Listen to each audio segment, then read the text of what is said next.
situated here while I wait for some more friends to pile on in. Let's set up the chat. How's everybody doing? Hello, hello, welcome. Happy almost Thanksgiving, everyone. Chat filter. That looks good.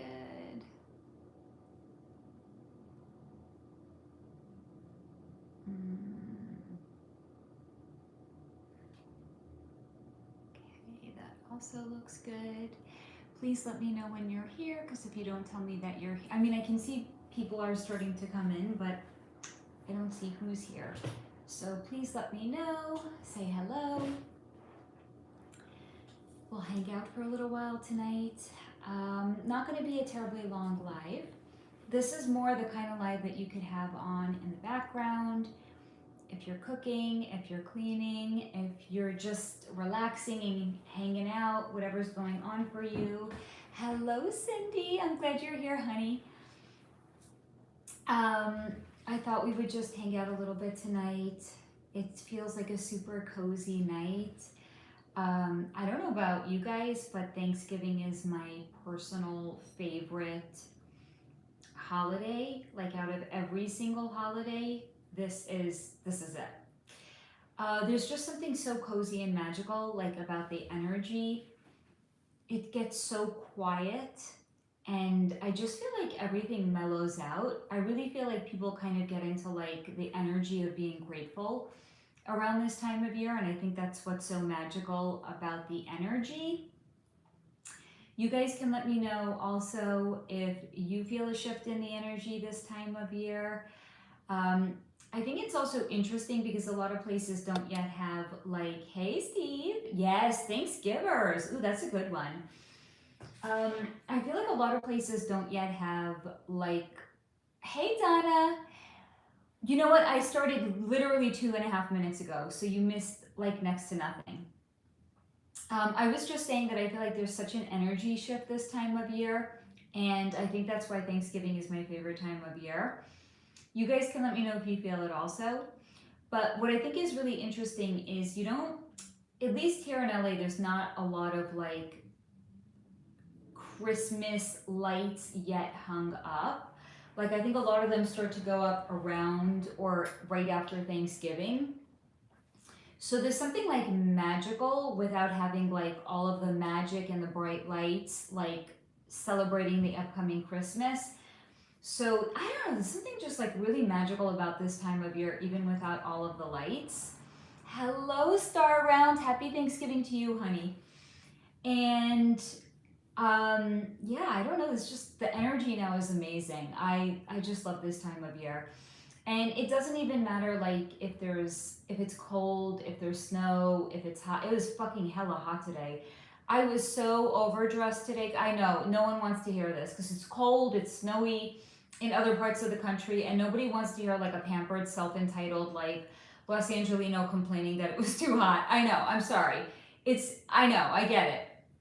I have enough self-awareness to like realize how it sounds to complain that it was too hot. But honestly, it was too hot.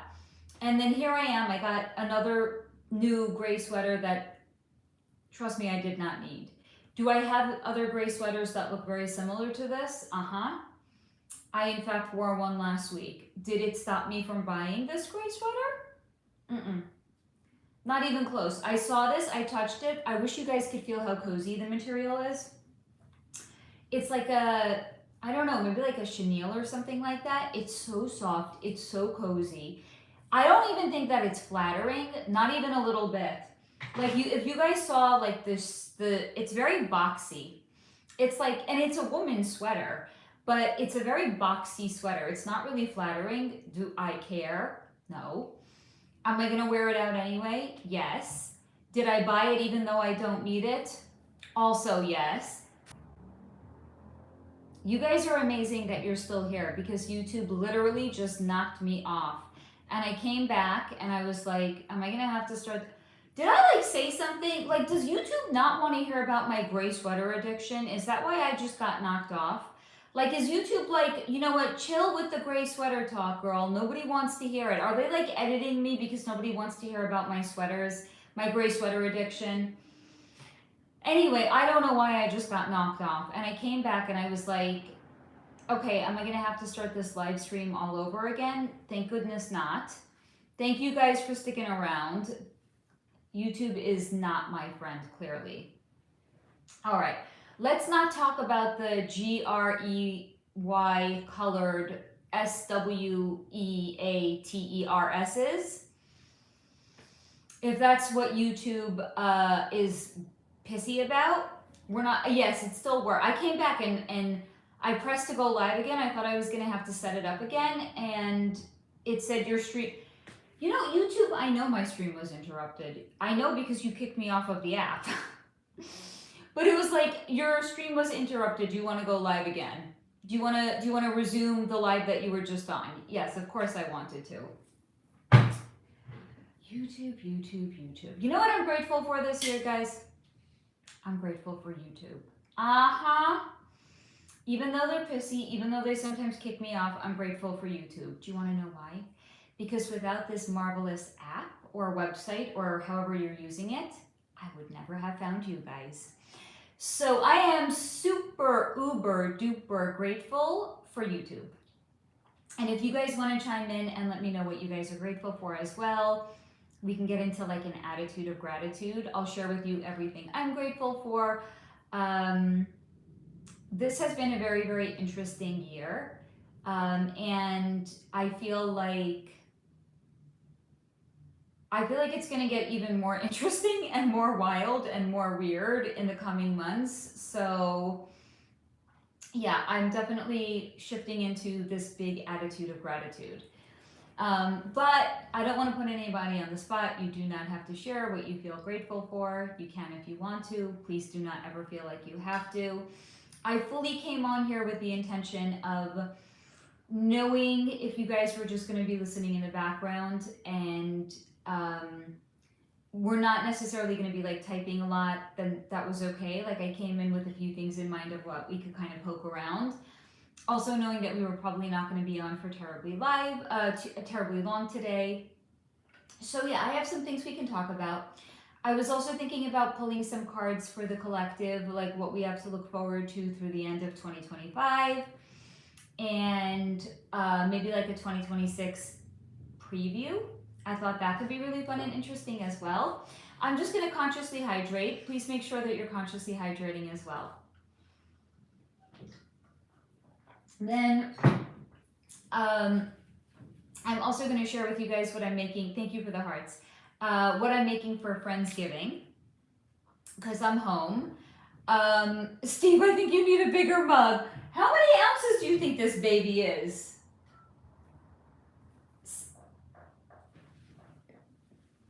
24 maybe? I think it's 24 ounces. So I was going to share with you guys what I'm making for Friendsgiving. Because obviously, if you see the usual background, it means I'm still home. I'm in LA. I didn't go to New York for Thanksgiving this year, which I hardly do because, hey Sarah, honey, how are you? You know what? I actually visited with them today because we made it formal. My neighbor now has them. So I went and I saw them the last couple of days. Cakes is in the house. It's been really, really great. I can't get over how... Okay, so we had a baby who was 5 weeks old when we got her, and then there was one that was bigger, and now the baby is bigger than the one that was bigger. Like, my eyes, I can't even believe it. It's like, when did this happen? And she was such a skittish, tentative little thing, and now she is like the most playful, fun, vibrant, loving. It's just so lovely to see her blossom. So that's also how I kind of know like the kittens are with the right person, because she's blossomed with my neighbor. He gets them like new toys all the time, like shit like that I would honestly never do, but he does it. He's an amazing cat daddy. Empathic veteran. I have one that's 36 ounces. I use it next to my computer. Holy shit. That's huge. Good for you. Do you drink one of those like every single day? In the summertime, I could easily knock back like more than one of these. In the wintertime, it's a little bit more of a struggle because I'm not quite as hot, so I don't feel like the need to drink as much. But I can also always tell when I'm starting to get like a little. Here's the thing. This is a crazy thing. Your body actually won't know that it's thirsty until you're dehydrated. Like if you are, you can look this up. I read up on this. I read up on like weird shit sometimes. If you get to the point where you're feeling thirsty, you're already dehydrated. So you have to drink whether you are thirsty or not, because otherwise you are literally at risk of becoming dehydrated. Mom. So yes, honey. So that's why I'm always like consciously hydrating, because I don't want to be dehydrated. Baldi's Basics item in Baldi's Basics Plus. Yeah.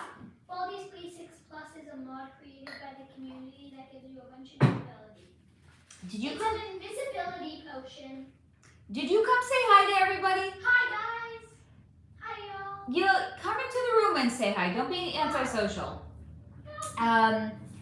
So.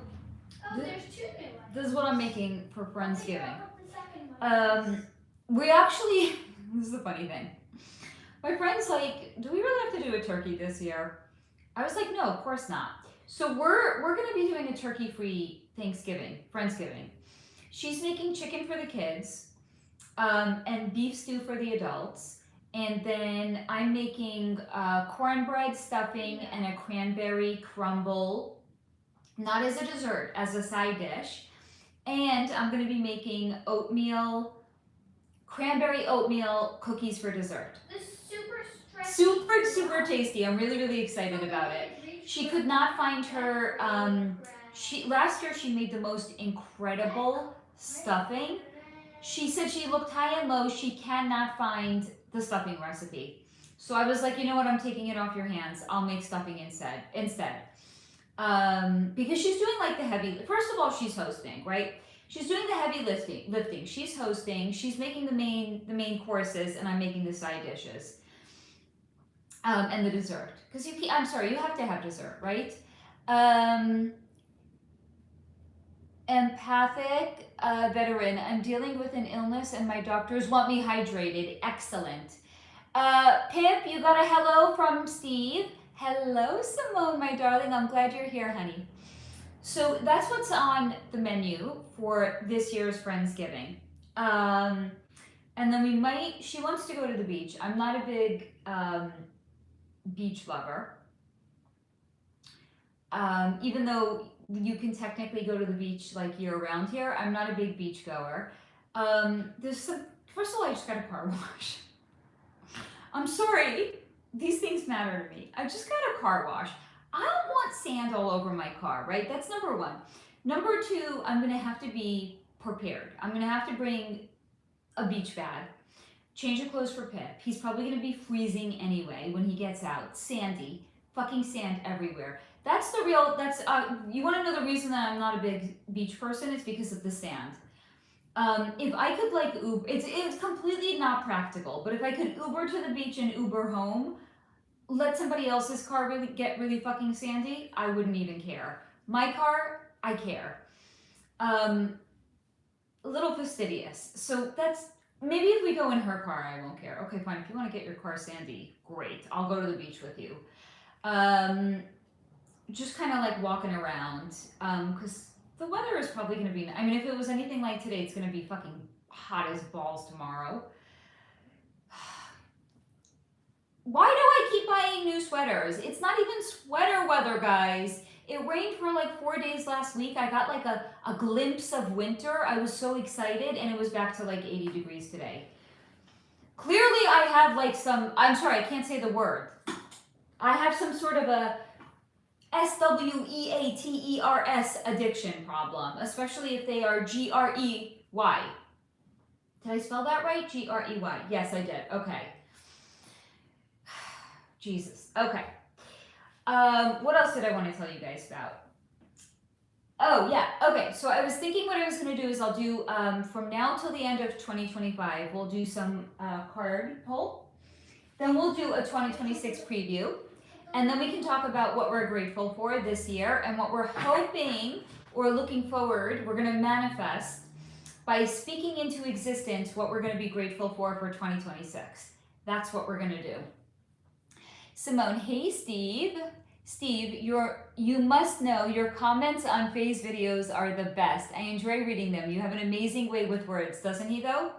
Sarah, now that we know that sunscreen isn't great for us, do you use sunscreen at all? Not anymore. So at the time that I recorded the video, I was actually using a oil-based, all-natural sunscreen, but it wasn't even sunscreen. It's just like vitamins that also have like sunscreen properties. I was using that. Now I don't put any sunscreen on. I don't put it on my face. I don't put it on my body. I don't put it anywhere on. The only thing that I'm going to share with you guys that I have actually noticed, because I'm not wearing sunscreen now, but it could also be completely anecdotal and maybe there's no connection.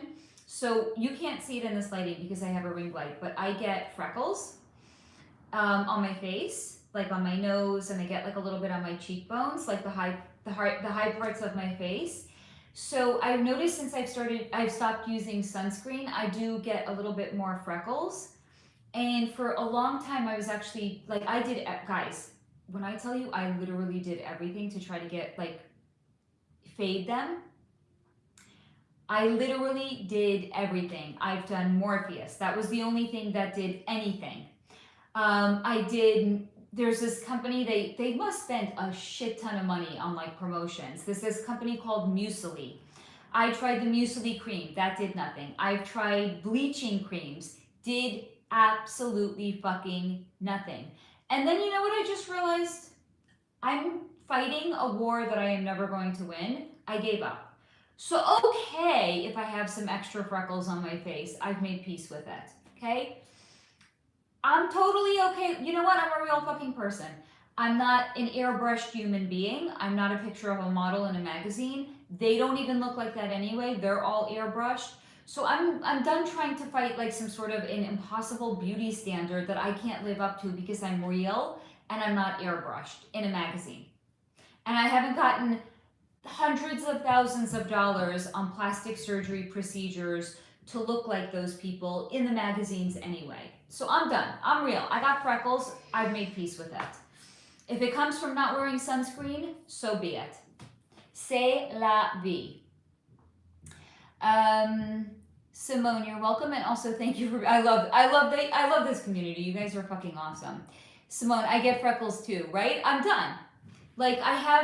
I shared with you guys this amazing thing that I got from Pixie, the Pixie brand. I didn't put it on today because I'm a lazy shit. Tell us how you really feel, Faye. No, actually, I took a shower and I didn't want to just put a ton of makeup on that I was just gonna have to take off after I got off the live stream, so I didn't put anything on. But that Pixie thing is amazing. It evens out my skin tone and it gives a subtle glow, and it's perfect, and it's lightweight, and it's clean, and it's natural. Great. So I just put facial oil on to give the little subtle glow action. That's it. If I freckle, I'm okay with it. Ooh, Simone, we use coconut oil instead of lotion in my household. Makes the skin so soft. Oh, Simone, you not shit. I got you, love. That's a really good idea. You know what? I think I tried doing that for a while, but you know the coconut oil, it's very sensitive to temperatures, right? As I hold on to my emotional support pen. Do you guys notice that? I don't put a pen, I hold it. Even if I don't play with it, I'm just holding on to a pen. This is my emotional support pen. Not an emotional support pet, an emotional support pen. Okay, so coconut oil is very temperature sensitive. If it's hot, it's very, very loose and watery, and if it's cold, it's very chunky. So I don't use it so much for that reason, because I don't I maybe need to put it into a different, maybe transfer it, maybe heat it up a little bit, warm it up and transfer it into a different container, because the container that it was in before, it's it's too small to get my hand into. So if I'm using it, I would need to take like a spoon and scoop it out. That's just already asking too much of me. Like if there's multiple steps needed for me to like put something on my body, it's not happening. It's not happening. Because then I'm going to have to wash the spoon afterwards. But now my hands are going to be all nice and smooth and moisturized, and now I can't wash the spoon. Because then I'm going to wipe, my hands are going to be all like, bleh, right? You know when you put like a really emollient thing on your hands and then you wet your hands, it's like, ew, that doesn't feel good. And as you guys know from like last week, I can't touch like silly putty. I have like sensory issues. I really do. I'm not making this up. You can ask Pip. When he was younger, he okay, you want to play with Play-Doh? You do you, boo. I ain't fucking touching that shit for nothing. You couldn't pay me to touch that shit. I kind of have like the same sensory issues when it comes to like globby, glooby, yucky things. I got issues, guys. Maybe not as many issues as a magazine, but best believe I got some issues, friends. Steve, coconut oil works for so many good things, skin for sure, and mouth. So I actually did oil pulling with coconut oil for, I knew this was gonna happen. Why do I bother putting on a cute GREAYSWEATER if I know I'm gonna get hot and I'm gonna have to end up changing? I'm gonna say this and then I'm gonna go into my room and I'm gonna change. I tried doing like the oil pulling in your mouth. That worked for like 2 weeks, maybe 2 weeks. Like 2 weeks if I'm being generous. Most likely it worked for like 3 days. And then I was like, it's not fucking happening. All right, now that I said that, if you're just joining, welcome friends. I'm so happy that you are here. I have to go change because it's hot as fucking hell under the ring light, even though I'm wearing a cute new, can't say the words because last time I said it, YouTube kicked me off of the fucking live stream. But I'm gonna go change into a different colored shirt that's also not a SWEATER. I'll be right back, friends.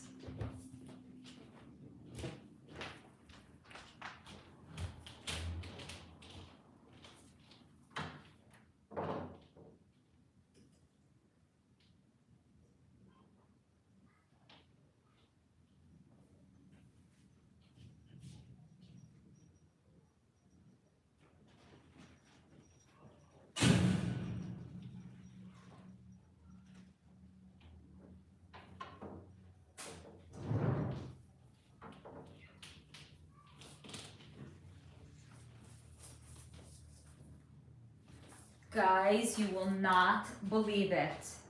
I found another short sleeve shirt that I didn't put away with my summer stuff. I have 3 of these because they're like workout shirts. But you know, sometimes like I like working out in a tank top. That's like my favorite thing. But sometimes if I have to go somewhere afterwards, which I always have to do, it's like, let's say I'm going to like a yoga class, right? And the weather is not quite like cold enough to wear like a layering shirt over a tank top. I don't like to wander around town like in a tank top. That's like not my vibe. I'm a middle-aged woman. It's not my vibe, okay? So I got these workout shirts because then they look like t-shirts that if it's not cold enough to wear something on top of it, I'll just wear this to go to like a yoga class with like little leggings or whatever, and then it's totally fine, right? So I kept these out for some reason. I didn't put them away with my summer stuff. I don't know why, but so yay, okay. So now you're not gonna get bored of seeing me in that one short sleeve shirt because we got some variety. I have at least 4 shirts 5 actually, that I can actually wear without like wearing a sweater now. So yay, this is very exciting. I'm gonna catch up on comments and then we'll do something.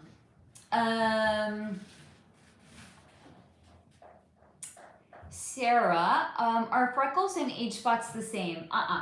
So age spots you will typically see on, so I actually went and I don't do this frequently. I got a manicure today. So the woman that was actually doing my manicure, she had age spots. They're actually also, I think, liver spots. She had like big, chunky, all over her hands and like her arms down here. She had big, chunky, like brown spots. Those are age spots. Those are not freckles. those you can get everywhere, not just on your face. Specifically, I only freckle on I don't really freckle anywhere on my body, only on my face. So freckles, face, sunspot. I think, yeah, sunspots are also liver spots. Those you can actually get like everywhere. But I think specifically for some reason, I don't know why they manifest on the hands, but they're not the same thing. Thank you, Simone, honey. I appreciate that. Faye, I love your authenticity. Haha. I understand what you mean about having your hands all soft, and it's ruined with washing of the hair. You know what? You know what that reminds me of? You know, there's certain things that are just like have a high ick factor. Okay, like if you drink water after brushing your teeth, like right after, horrible ick factor, right? Or like eating ice cream after you brush your teeth, no bueno. Those things do not go together. I have like a very high ick factor sensitivity. So yeah, I'm gonna share the ick factor with y'all. Yeah, Steve, here comes the LA t-shirt. Thank you, Steve. Happy Thanksgiving, Americans. You're so funny. Okay, so what do you guys say? First, before we throw it over to the car. Oh, perfect segue. Let's talk about gratitude, because 'tis the season of gratitude. What are we grateful for this year? I'll start. You guys can share. Don't feel like you have to. I'm grateful for, first of all, this amazing blank tarot deck that came from our good friend Steve. Thank you, Steve. I'm grateful for you, and I'm grateful for the tarot deck. I'm also super grateful for the spontaneous combustion that was also healing that came vis-a-vis these cards, which I will be talking about in a future blog post.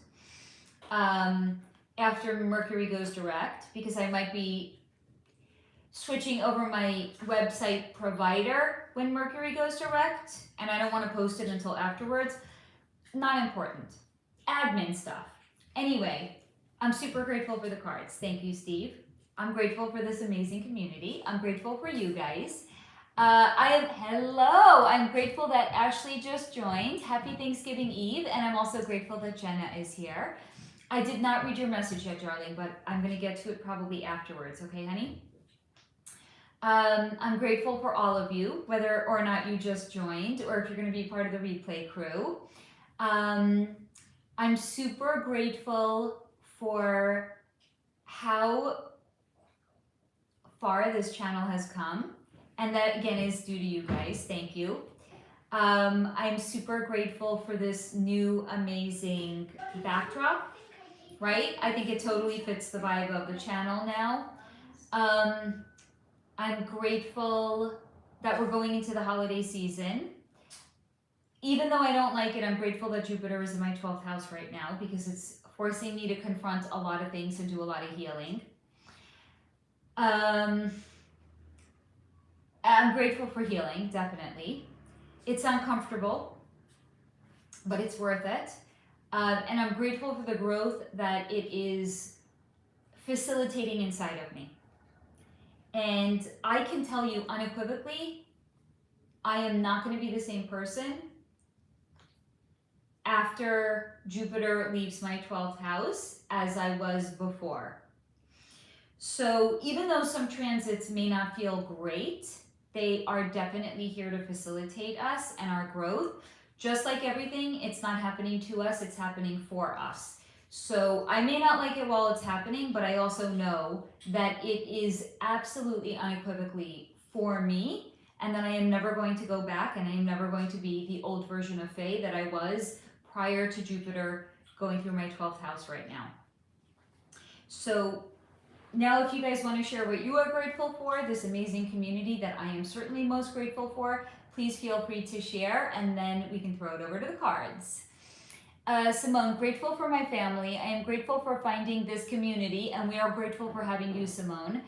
I am grateful for the growth that has happened along this year. Thankful for my health. Spot on.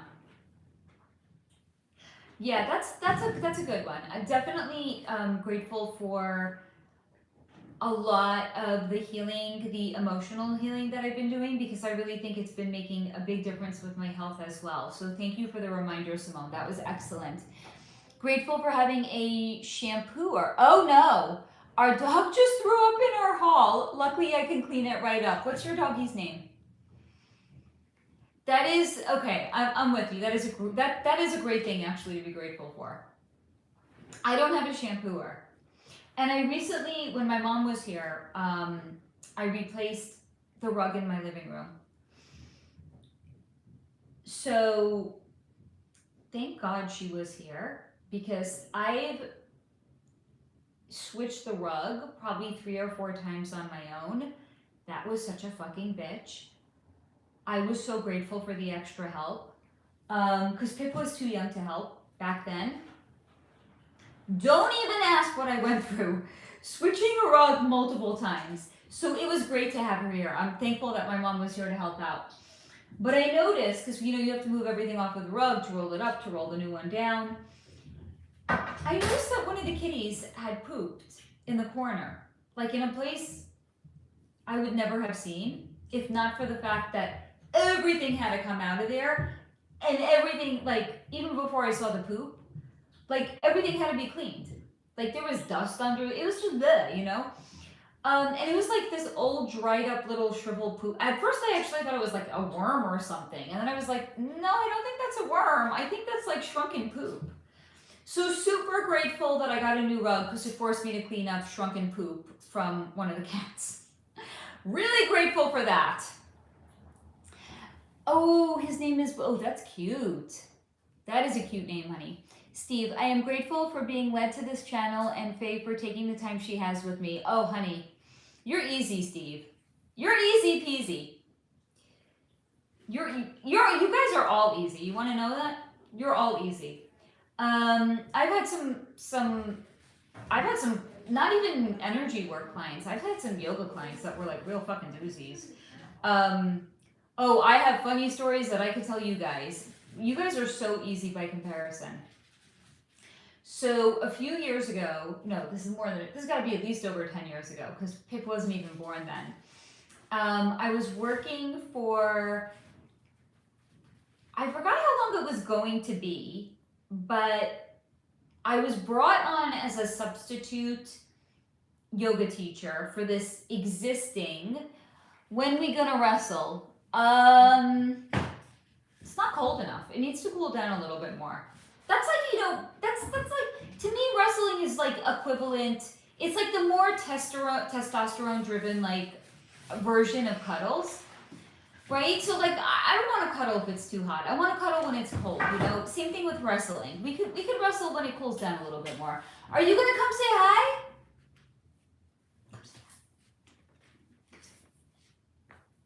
He's doing sign language. I'm not. I'm taking 1 minute. Yeah, that's sign language. Okay. No, you don't have to apologize about that, honey. Love Okay. you. I love you. Come say hi. Hi, y'all. I need water.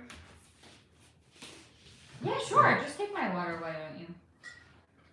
Okay, so I was brought on to be a substitute yoga teacher for this pre-existing group. And because their regular yoga teacher was on maternity leave. So in general, when I'm working with people in the Jewish community, I'm very, very careful about what I bring into yoga, because a lot of people of the Jewish faith, they don't really like anything that even is like akin to spirituality. They just want it like strictly for the exercise, which, cool, you know what? Cool, I get it. I can go there. So I was brought on, I think it was going to be more than 6 weeks. I only ended up teaching them yoga for like 6 weeks, because every single week there was a new issue with this group. Okay, so the first issue was after the first week, they didn't like the music. Okay. So I changed the music. It wasn't even anything that had like words. It was just like musical instruments. So then I changed the music, and it was just instrumentals. Then the second week, they said there was a problem with that music, because they asked their rabbi, and this really happens, guys. Before people that really are fully like enmeshed, like they won't do anything with that. I'm not exaggerating. There are people in New York that would ask their rabbi if they could or should get the Jabbadoodle, okay? There are people that will ask their rabbi if they're allowed to do a certain exercise. The rabbis will tell people who they should vote for. It's like a very weird, enmeshed kind of culture. So one of the women said, we asked our rabbi, and he said, this musical instrument, it's not allowed because back in the day when people did idol worship, they would sometimes use this musical instrument back in the day. Cannot even make this shit up. Had nothing to do with idol worship, but it was somehow affiliated with the time period when people worshipped idols. So okay, we couldn't listen to that kind of music. Okay, cool. Okay. The third week, the issue, hi Project 25 honey. The third week, the issue was that there's a certain posture that I would take them into, and I would say, put your hands in prayer. And then they said to me, you can't say prayer. I'm like, but you understand that I'm not asking you to actually pray. It's just an indication of like the hand gesture. They're like, you can't say it, and we're not going to do it any longer. We're not going to put our hands in prayer. I was like, okay, fine. The fourth week, I mean, and this went on literally for 6 weeks until they finally said to me, we just don't think it's going to work out. And I was relieved. I was like, great. I didn't say I was so happy. I was like, I understand. You couldn't put a price tag on the amount of crazy inducement that was brought on, like the musical instrument. Can't put your hands in prayer. Can't say the word prayer. Strategy. It was fucking bananas, guys. So I've had some doozies. I think that might be the dooziest of doozies I have ever had. So I'm grateful I'm not doing that any longer.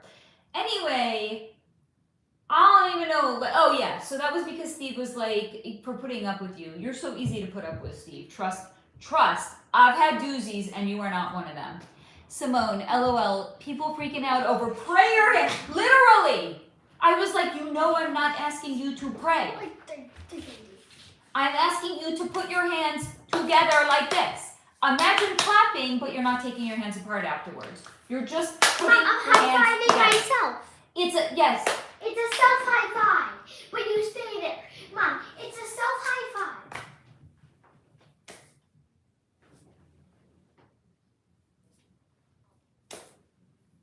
Like, cannot. I'm sorry, guys. I freaking cannot.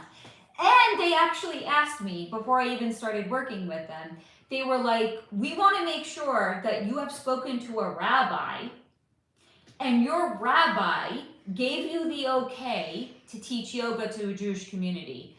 I was like, not only did I speak to a rabbi and get the rabbi to okay it, I'll even give you the rabbi's name if you want to make sure. Because yes, guys, I did actually ask a rabbi, not making this up. Because again, I was raised of the Jewish faith. I know they could be a little... So I did speak to a rabbi. I was like, you know, I got a yoga certification. I'm going to be teaching the Jewish community. Is there anything that I need to know before I'm going to be teaching them? Anything that I need to tell them? And he gave me the exact terminology. These exercise classes have been approved by this rabbi for physical health and fitness and wellness only. There are no elements of spirituality that are brought into it. Like imagine. Told you, I'm an equal opportunity maker funner of religions, and I am most notably the most critical of my own because I'm in it. Right? Like I would be a real shithead if like I don't know anything about your religion, but I came and I was only like kind of like I love Candace Owens, but just stop for a minute and think about what she's doing. Does she, just asking for a friend, like has she been critical of the Catholic Church and what those handsy priests used to do? Is she critical of them, or she's just critical of Zionists? Just asking for a friend. It's a simple observation I've made, and I really do actually genuinely love Candace Owens, and I think she's doing a lot of good for the world. But you know what, honey? If you're gonna dish it out, you also have to be, you have to also be able to take it. And I only see her dishing it out towards people of a different religion than her religion. Because we know for a fact that the Hansi priests have done a lot of damage. It's not just the Zionists that have done damage to the world. Sure, them too. Anyway, I digress. Okay, so I don't even know what we're talking about. It's just like I'm going off on fucking tangents today. Anyway, okay. Prayer hands. No prayer hands in yoga class, guys. No prayer hands. Should we throw it to the cards? Should I script myself today? Because clearly I can't be trusted to go off script. Prayer hands. Simone, no religion is exempt from bad apples. Preach, girl. Not prayer hands, but preach. Fucking bananas. I'm not giving a pass to Zionists. I'm not even giving a pass to the crazy people that make me crazy because no prayer hands. All I'm saying is, if people are going to dish it out, they have to also be able to take it. Or not. They don't have to, but I think that's a character flaw. Steve, descriptor, I just told her what to do. Telling you. I think I once actually advertised, not making this up. I think I actually once advertised and I put in the advertisement, these exercise classes have rabbinical approval. Imagine. The funniest part is when I was teaching yoga in Brooklyn and my clients didn't know that I was Jewish because I was wearing pants. So they just automatically assumed because I was wearing pants to teach yoga, imagine. Anyway, because I was wearing pants, they automatically assumed that I wasn't Jewish. No. And they would like explain things to me about the Jewish faith and I would just listen politely and I wouldn't say anything. It was hysterical. But they were also the most generous. They would give me like, if I taught women on Friday, they would send me home with like challah for Shabbos. They would send me home with like potato kugel. They would make like extra, not cheesecake, extra like chocolate little bundt cakes for me to take home. Really, really cute ladies. That's not bad, but So generous. If you're a top 10. One of my clients, she was a hoot. She's actually one of my favorite ones. He can't make the correct, he doesn't know where to So put the pieces. she remodeled. Baby, I love you, but I love you. if you're in a wild crocodile. If you're talking so loud, then I can't. No one's going to be able to hear me over you. So she had remodeled. We were doing yoga in her basement. Okay.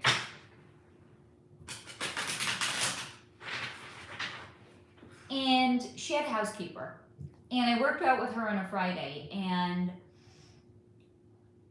her housekeeper, while we were doing yoga, she had like this tiny little, almost like imagine her basement could have been used for like an in-law suite. So like your in-laws come to visit you, they have like their own private like kitchen, right? It was like small. It was like imagine a really, really small, if you can, I don't know, you've probably never even seen it. I have more than many, many times because I used to live in New York. But like imagine a really, really small kitchen in like a New York apartment, like a galley kitchen, a teeny fucking tiny galley kitchen, okay? So her housekeeper was down there making the meal for Sabbath in this teeny tiny fucking galley kitchen in the basement. And she told me it's because they were remodeling the kitchen. And I thought that meant they were currently remodeling the kitchen. And then one day she took me upstairs to get something from the kitchen. Hey, Cam. She took me upstairs to get something from the kitchen and they weren't remodeling the kitchen. This was a fully remodeled kitchen and it was gorgeous. And she must have seen like me gaping and she must have seen the look on my face. And she said to me, she's like, I know. She's like, I remodeled this kitchen and now it's so beautiful I don't want to use it. So she had the housekeeper cooking in the basement in a tiny fucking galley kitchen. I can't. People are so wonderfully wild with so many different like quirks and kinks and personality things. Fucking love it. People are just fucking amazing. Gorgeous brand new kitchen, and she didn't even use it. Steve, they didn't know I was Jewish because I was wearing pants. Oh my God, belly laugh, and I'm telling you it's true. I never corrected them. I never said I'm Jewish too, because that would like shake their entire foundation. Like, what do you mean you're Jewish and you're wearing pants? No, we don't do that. Like, I just let it go. Okay, fine. So tell me about my religion too. I have guys, just like all of us, I'm sure, have had wacky experiences. Really fucking wacky. Simone, what does a Jewish yoga teacher wear if not pants? Your guess is as good as mine. I don't know, maybe so I actually taught for many, I was a yoga teacher in New York before I moved to LA. And I taught for different like Jewish groups in different Jewish studios, like kosher. I'm not even making this up. There was a gym called the Kosher Gym. It was a kosher gym. What makes it kosher? There were different days of the week that was allotted for men versus women. So it was never co-ed. There were not men and women in the gym at the same time. Kosher. It was modest. So a lot of women would wear pants, but they would wear skirts over their pants. Or they would wear really like imagine a really bad, like a big oversized sweater that almost came down to their knees with like leggings under it. Not comfortable to work out in, but you do you, boo. Cam, hi guys. Guess they also are you saying this is an indication for disability? I'm not sure what you mean by that. Disable the prayer emoji? I don't know, honey. Hey Gretchen, honey, Thanksgiving doll. Happy Thanksgiving. Yeah, so really fucking wild. The challah was amazing. I'm not even gonna lie. Like, I was really super grateful for it. She's like, have you ever had challah before? I was like, oh, what do I say? What do I do? Like, do I say yeah? And then she might wonder, like, if I'm not Jewish, like, how did I come to have challah? Do I lie and say no? Like, I was like, oh, how do I navigate this moment? I was like, yeah, I've had it before. I tried to be, like, very dismissive over it. I was like, yeah, I've had it before. She's like, I'm going to make for you next week. And then the next week she made for me. It was amazing. Such fun clients. Cam, because your clients could, it's not that they couldn't, they couldn't do it because it's called prayer. There's literally a posture where you put your hands in prayer pose. You put your hands together like this, and it's not at the end when you say namaste either. There's literally a posture where you put your hands like this together, okay? So I was just like, we're gonna put our hands in prayer, and they're like, oh no, you can't say that. I was like, I'm not asking you to pray. That's pretty good. They're like, you can't say that.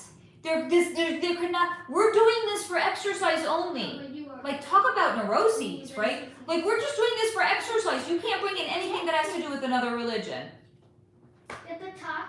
Okay, we won't put our hands like this, and we won't call it that either. I gotcha.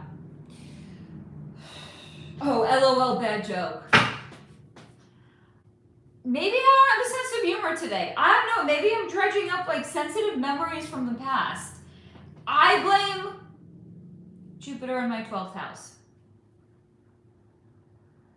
I don't want to talk about how many times I've cried over the past few months. I do not want to. Maybe next year, when this nuisance of a planet gets the fuck out of my 12th house for the next 12 years, maybe then I'll talk about it. Certainly not now. Maybe I'll even write a book about it. Certainly not the fuck now, because I'm releasing and integrating and uncovering and I don't even want to. Apparently it's therapeutic to talk about bad yoga clients that I've had and bad sessions that I've had. And you know what? I'm okay with that. I also will share with you before I have definitely had a lot of really wild experiences going into people's homes because it's intimate, not as in sexually intimate, but it's I don't know if it's gonna be about that, but it's still intimate because you're in somebody's home, And in some ways, it's kind of like being like a hairdresser or a bartender. You're taking on the role of a person that people will confide in. And I have heard some shit that would never be in a book. People have confided in me in some shit that would never see the light of day. I have seen some shit that I would never disclose. And I have felt some shit. Not as in people were touching me and I felt them on my body, as in I have felt some fucked up energy in people's homes. No, wait. That's all I'm going to share. Cam, all good. Thank you, honey. Oh, totally understand that. Home health was the same, right? It's very, very intimate, and people will confide in you in ways that they do not confide in other people. Right? You guys get it. You guys get it. So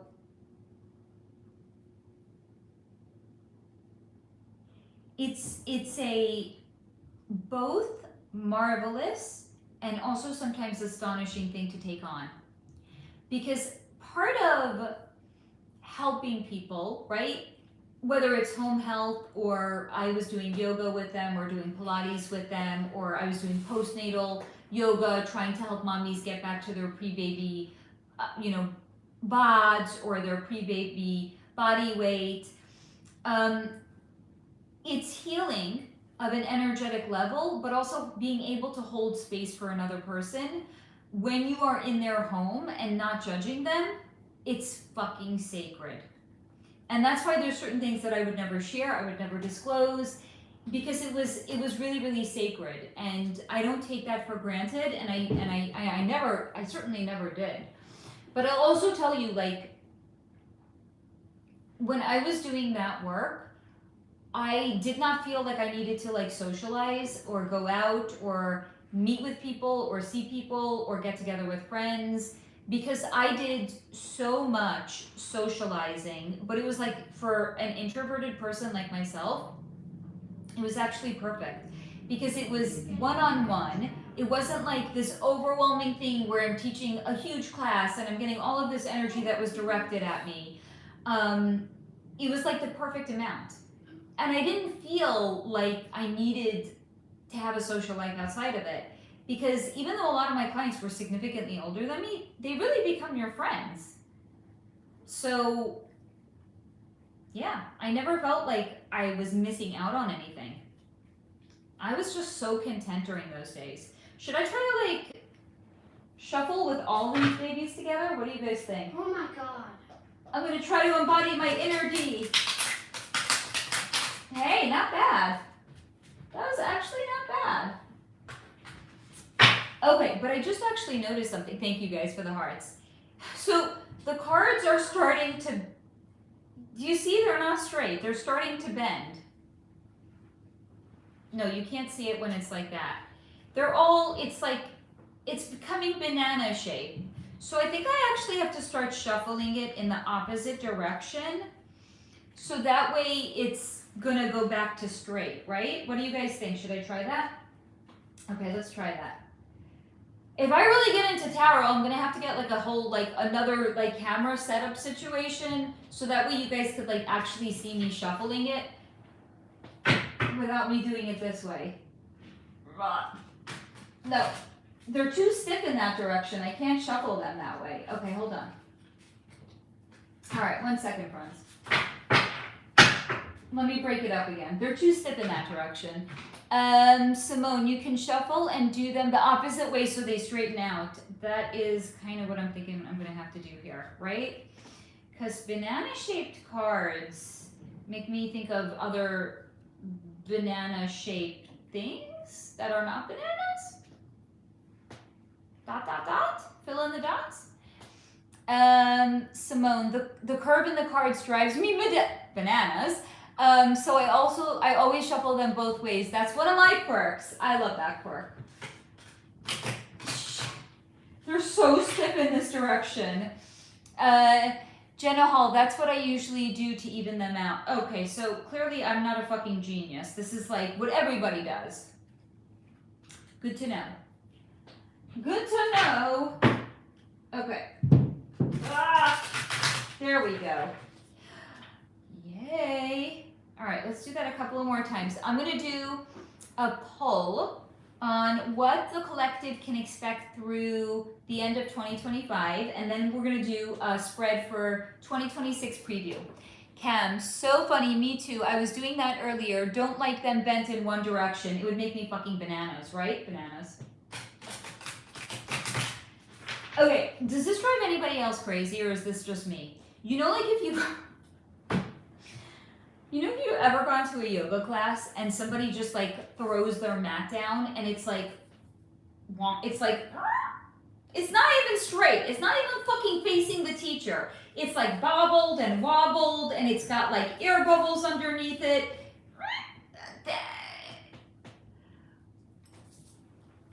That is definitely, that's one of my quirks. That shit drives me batties. Batties? Batty. That shit drives me batty. And also people that don't tell girls when they have sleepies in their eyes, spinach in their teeth, raccoon eyes around their eyes from runny makeup, shit like that. That is definitely one of my quirks and pet peeves.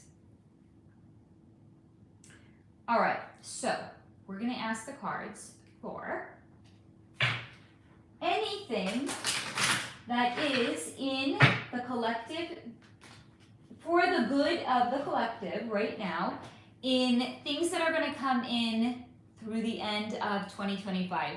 Steve, mac and cheese on their bosom. Mac and cheese on their bosom? What am I missing here? Cards, can I get, there we go, one just fell out. Can I get some cards to fall out because I don't yet do spreads? I wouldn't even know what to fucking do for spreads. Clearly I'm gonna have some, I'm gonna have to do some more healing. Thanks, Jupiter, my fucking 12th house. I'm gonna have to do some more healing before I'm gonna have the capacity or the bandwidth to take on learning to do spreads. We got one. I haven't looked at it. Some cards for the collective, anything that we need to know, or that will be for, there we go, another one. Our highest good to know for, I'm so sloppy. I'm not even learning how to do a spread. I'm just like, oh, I'll shuffle some cards, some shit will fall out. Let's see what the cards want to tell us. But as you know from the live stream last week and the short that was auto-generated very cleverly by YouTube, I will say, energy doesn't lie. Jenna, took me 30 years to use different spreads. Oh, I'm not feeling good about that. I'm going to be in my 70s if it takes me 30 years. I mean, the time is going to pass anyways, my mom would say. Steve, you said you like to be told when you have sleep or spinach. Oh, I got you, honey. Thank you. I'm the idiot that didn't catch the reference. Can I get some, at least another one card to fall out? You know, because energy doesn't lie, though, I kind of wonder if I could just make a spread up, like what would happen. Like, I know there's like a 3-card spread. One represents past, present, future, right? Like, that's about as basic bitch as it can get. I guess that could work, but it's like I'm kind of asking for anything that's for the collective's highest good to know for the rest of the year. It doesn't really seem to be like apropos, you know what I mean? Steve, the great thing about spreads is you can also make them up on this. Okay, that's my kind of vibe, by the way, just making it up on the spot.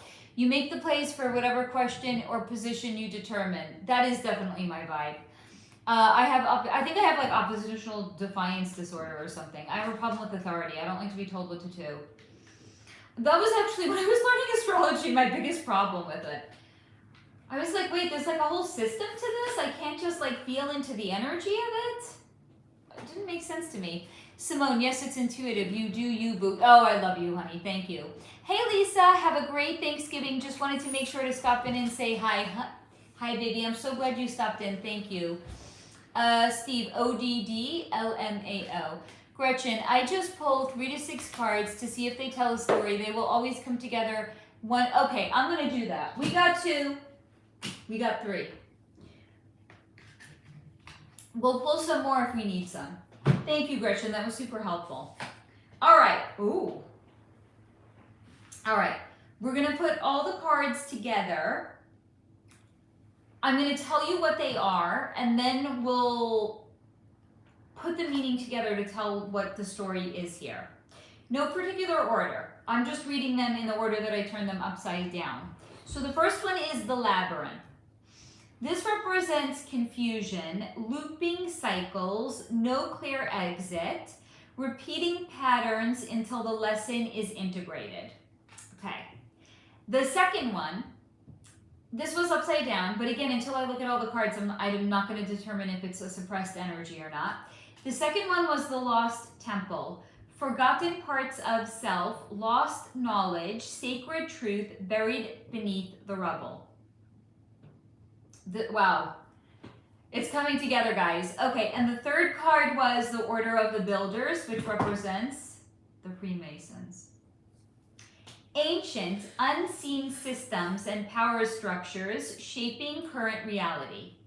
So if we're going to put all of the cards together, I'm going to say that we have been in some sort of a energetic or mental labyrinth, which is confusion and looping cycles, no clear exit, repeating patterns until the lesson is integrated, because of activities that the Freemasons have been doing upon us and all of society. And because of that, we also have, with the card The Lost Temple, we have forgotten parts of ourself, lost knowledge, such as how truly powerful we are, and sacred truths that are buried beneath the rubble. So I kind of feel like this is already, here's the thing, I feel like it's telling us what we already know, right? If you've been here for a while, and if you're hanging out with me on the Wednesday before Thanksgiving, you've been here for a while. This is like basic bitch shit you probably already know. So let's pull a couple more cards to see what the bigger takeaway is, okay? What I'm going to do, I'm going to take one more from the top. I'm going to split the deck.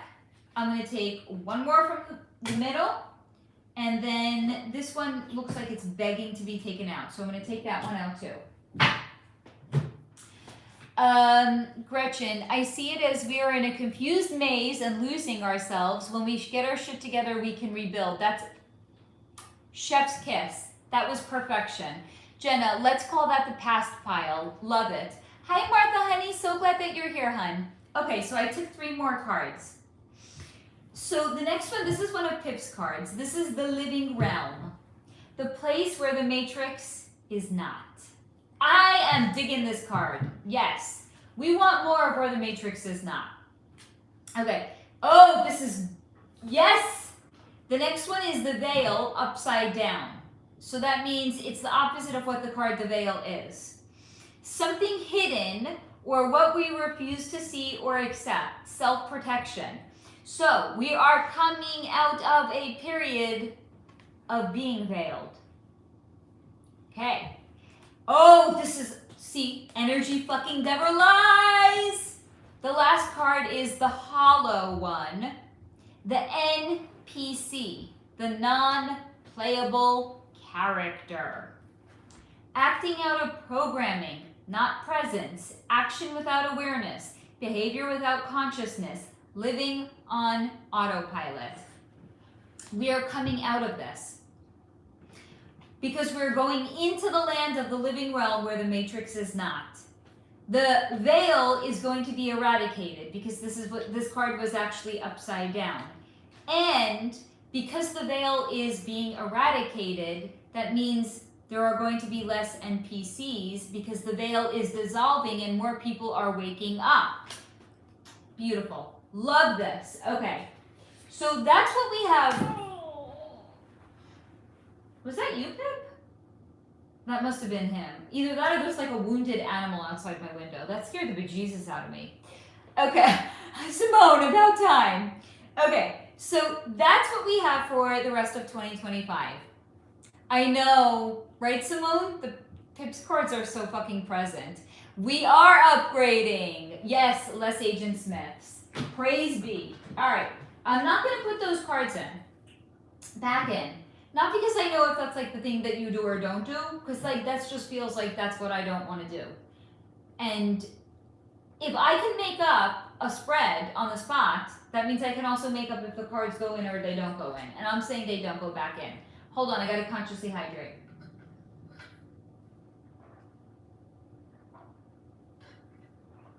Okay.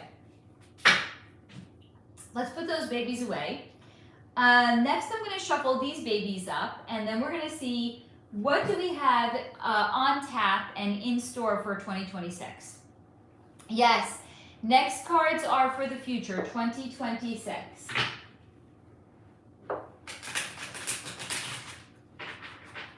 was remarkably easier. Wow. I'm doing them the reverse way, and it actually feels like they're loosening up now. Fantastic.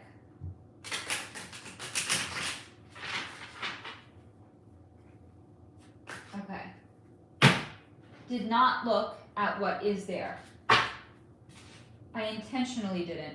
You know, like when you look at one of those things like on, like in a magazine or online, like let your eyes get really, really soft and see the picture in the picture, like those kind of things.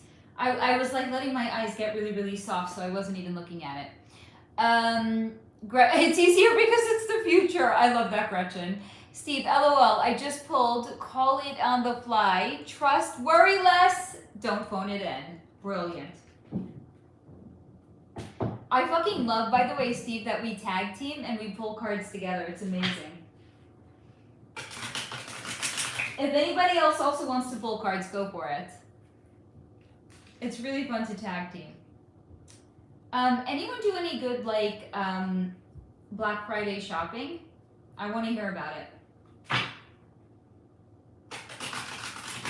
Oh, and I'm not sure who it was that recommended. Hi, hello from Germany. Hello, friend. I'm not sure who it was that had recommended the Express jeans. Remember last week I was asking you guys about the, I was looking for slim bootcut jeans. I'm not sure who had recommended it, but I looked into them. They look great. And, great. Thank you, Martha. Yes, prayers for Candace Owen's safety and for her family. I looked into them. They looked great. I was looking at them online. I was like,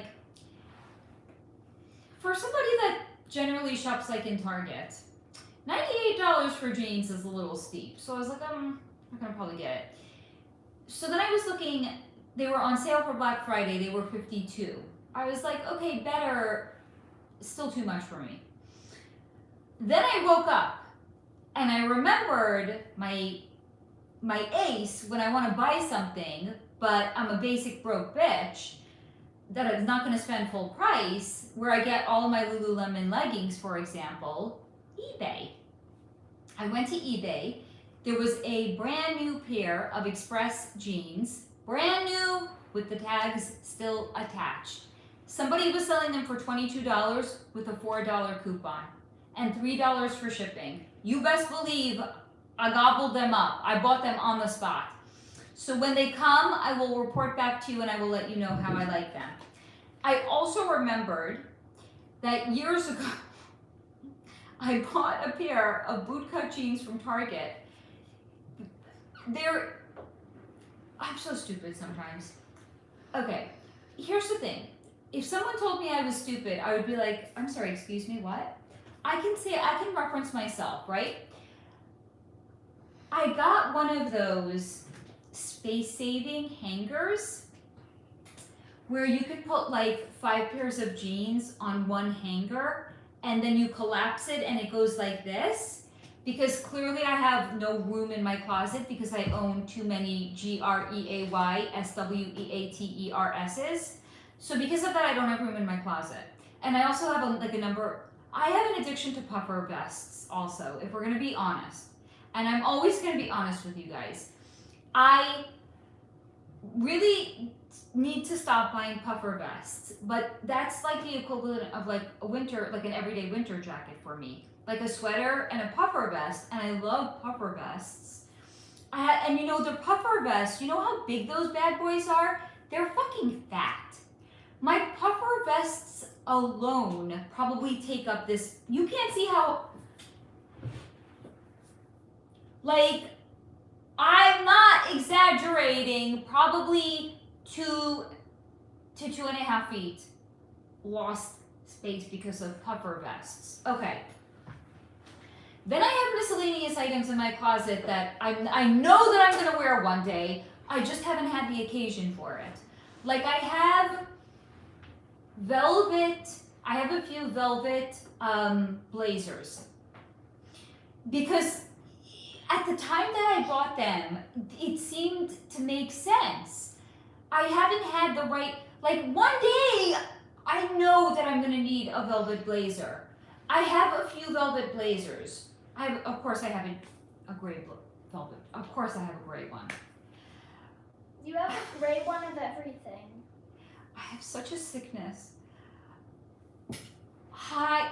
Do they have like a recovery group for people that overconsume things in one particular color? I'm ashamed at how much gray I have in my closet, guys. It's actually getting to be the point where I'm ashamed. Does it stop me from buying new gray items? No. Am I at least aware that I probably don't need to buy what I'm buying? Yes. It doesn't stop me though. I'm still buying things in the color that I don't need any more items of. Okay, so I have a gray, it's gorgeous. I'll put it on for you guys one day. I have a gorgeous gray velvet blazer. Maybe wear it now. It's a little too hot for that. And it's like, it doesn't go, no. It's like, this is like a statement Just piece. for 1 second. No, it doesn't go with this and it doesn't go with, no. It's a statement piece. I have a gorgeous purple velvet blazer. I have cute little jackets. I have leather, okay, but the leather jackets I actually do wear. I have leather, I have so many fucking jackets, like, Faye, why do you do this to yourself? Anyway, I don't have room in my closet because of this. Okay, so I got this space-saving hanger because I don't have room in, and by the way also guys, I legitimately should stop buying gray sweaters. But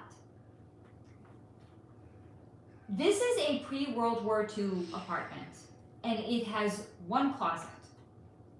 There's no coat closet, okay? There's a toy closet, we turned it into a toy closet, but you can't put anything else in this fucking closet. There's a toy closet in the living room, a closet that was nothing else could work for it but Pip's toys, and there's one closet. So the one closet that I have in my apartment has to be a closet for my clothing, Pip's clothing, coats, everything, laundry. It's like a Mary Poppins closet. So I'm doing the best I can. So I got these space-saving hangers. I was like, yeah, this is gonna save so much space. Do you know what those hangers did? I forget what I own because I can't even see them. Because I don't have room. Because I have all these fucking puffer vests, I don't have room to like have one hanger for every pair of jeans. So I either could get rid of my puffer vest, which is not going to happen. I could get rid of like these velvet blazers, which I just know are gonna have a moment one day. I just don't have the lifestyle that at this time actually necessitates me owning them or actually wearing them. But one day, I know it will. One day I know I'm gonna go into like a fucking boardroom and I'm gonna wear my editor pants from Express with a velvet blazer because I'm gonna be talking to like, I don't know, fucking book publishers or something, or I don't know what, but I know these blazers are gonna have a moment. Can't get rid of them because I'm saving them for that moment. So I remembered when I was laying in bed last night, yo, dummy, not really, you have a pair of Target jeans that are boot cut slim from years ago. And like, I jerked awake as I was falling asleep. I was like, oh yeah, I do have them. They're still in my closet. I haven't taken them out or tried them on, but I know that I have them at least. So yay, because the ones that I bought on sale from Black Friday were too big. They actually look great on the bottom, but they were too big by the waist.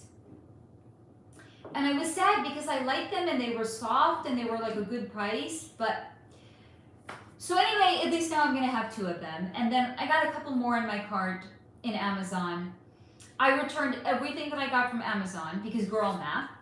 And now I'm excited because I have like, I don't know, at least $100 like gift card that I can allocate. I'm waiting for Friday because even though Amazon said they're doing like an entire week of Black Friday, I am convinced. And we're gonna find out in 2 days if I was right. I will report back to you when we're doing our Friday night flow. I am convinced things are gonna go on sale even more. We will find out. So anyway, please let me know if anybody has done any good Black Friday shopping in advance of Black Friday because it's taken over the whole fucking week. It's like Pride. Pride used to be a day, then it was a week. Now we have here, I don't know if it's like this everywhere in the country. Here in LA, it's Pride Month. The entire June is Pride Month. Didn't it used to be one day? One day suddenly multiplied and it became an entire month. And you cannot here in LA. God bless. I love the gays. I have a lot of good gay friends. Both female and male. I love them. So I'm not like taking a shot at like gay people. I love my gay friends. But like you can't go anywhere in LA without like it's shoved in your face. Like the entire front of Target is like gay pride for an entire fucking month. It's like, can I just go do a Target run and pick up fucking paper towels without being agendized, asking for a friend? Anyway, let me catch up on comments. Because I was going on and on about my fucking velvet blazers. I'm telling you guys, one day, they're gonna have a moment. I know it. One day.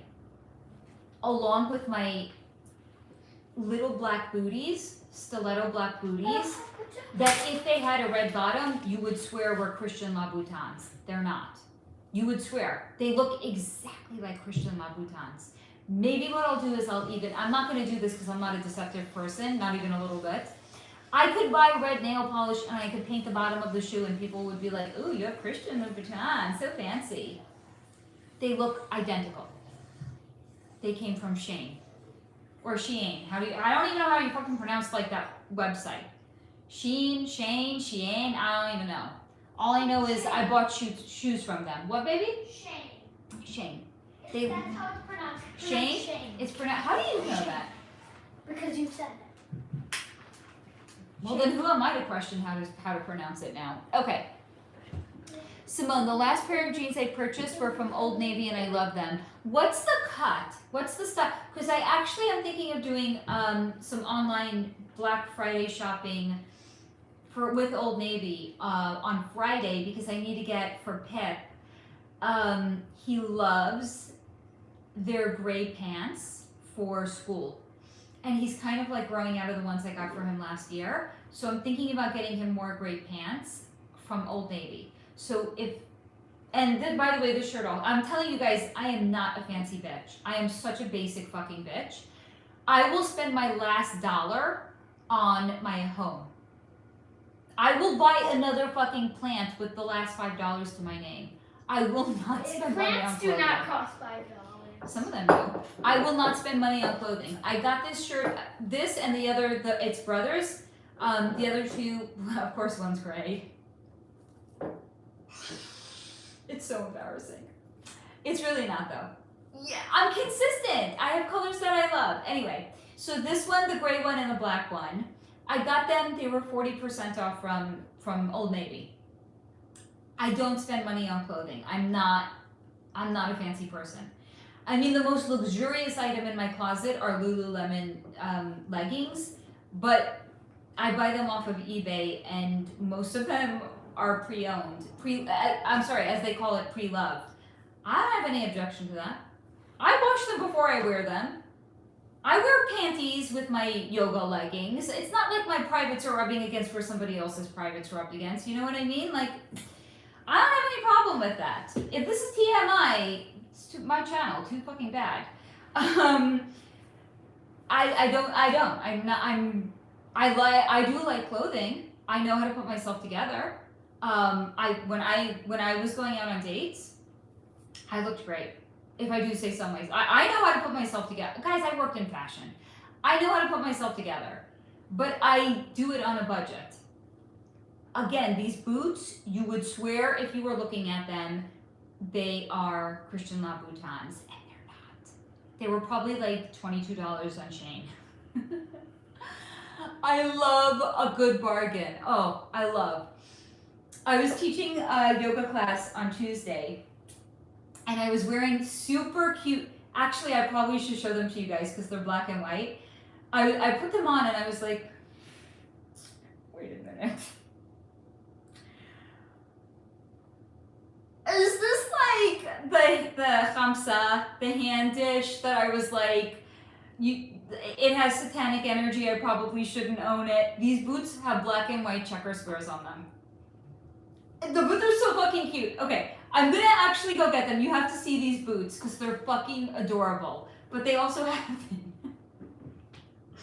they happen to also resemble a little bit a Masonic checkerboard floor. I'll be right back. Hold on a second, guys. I promise we're gonna get to the cards.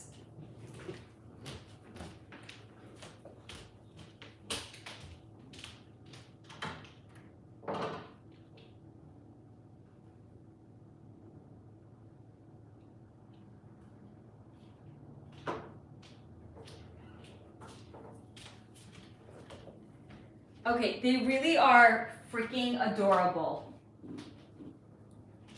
Okay.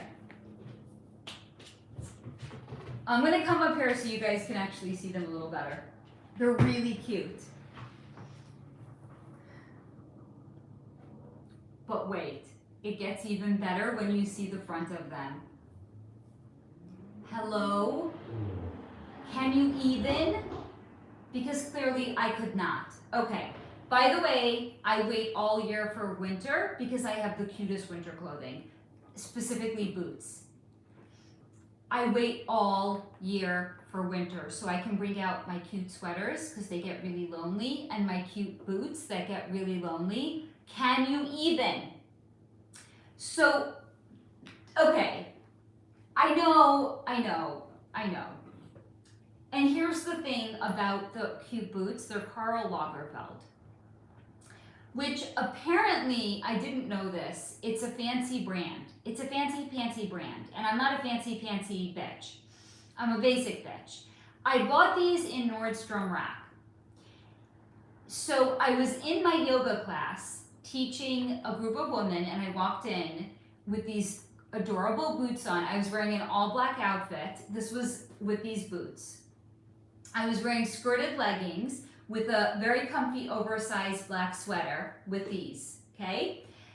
So I walk in and they're like, we love your boots. One of the ladies was like, when did you get it? I wanna go, I wanna buy them. They wanted to, okay. So they're fancy. I did not know this. Full price, I'll tell you how much they were. I didn't pay full price because I got them in Nordstrom Rack. They were so ridiculously reduced. Okay, hold on.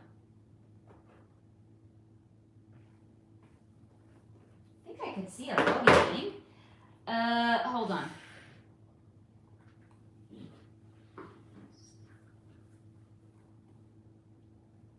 Okay, I don't see the original price. I see the sale price. Okay. So these were the price in the boot. I didn't take, okay, does anyone else also do this? You know sometimes if you take the label out, it's sticky on the bottom of the boot? Like on the sole part of the boot. So I don't take the sticker off because I talk about quirks. I think this is from so many years of being a yoga teacher. I don't wear like socks. I'm always barefoot. I'm always, even in boots. I don't wear socks with boots. So if I take the sticker off and it's sticky, it's gonna be gross, right? So the sticker is still in there. That's how much I know that these were. So on sale, they were $69. That was the price on the tag. And I was like, they're really cute. I don't really know if I want to spend $69, but let me take them up to the cash register. Let me see what the total is. And if it's not too much money, the total with everything I don't even remember what else I got that day. I probably got like a gray sweater. Let's be honest. But I was like, let me see how much the total is. and I'll decide if I want to get them. So I take them up, and I was like, do you mind actually scanning these? Maybe they're on sale. I don't know if I want to buy them for $69. I didn't say that to the person. They don't need to know like my internal like processing. So the person scanned them. They were on sale for $30. That sealed the deal. I got them. So apparently these fancy boots that I don't know how much they are full price, I got for $30. So I told this to the ladies in the class, and the lady's like, I don't believe it. She's like, that's a really... Now it's not that I don't know who Karl Lagerfeld is. He was the designer for Chanel for many, many years. He took over for Coco Chanel. He was like the designer up until I think he crossed over. And he started his own label, Karl Lagerfeld. I've seen his bags. He has really, really cute bags. I haven't seen them in Nordstrom Rack. I've seen them in, what's the other, off Saks, I think it's called, like Saks Fifth Avenue, but it's like the Nordstrom, it's like the, what do you call it? Like the outlet version. His bags in the outlet version are like $150. They're cute bags. I'm not spending $150 on a bag.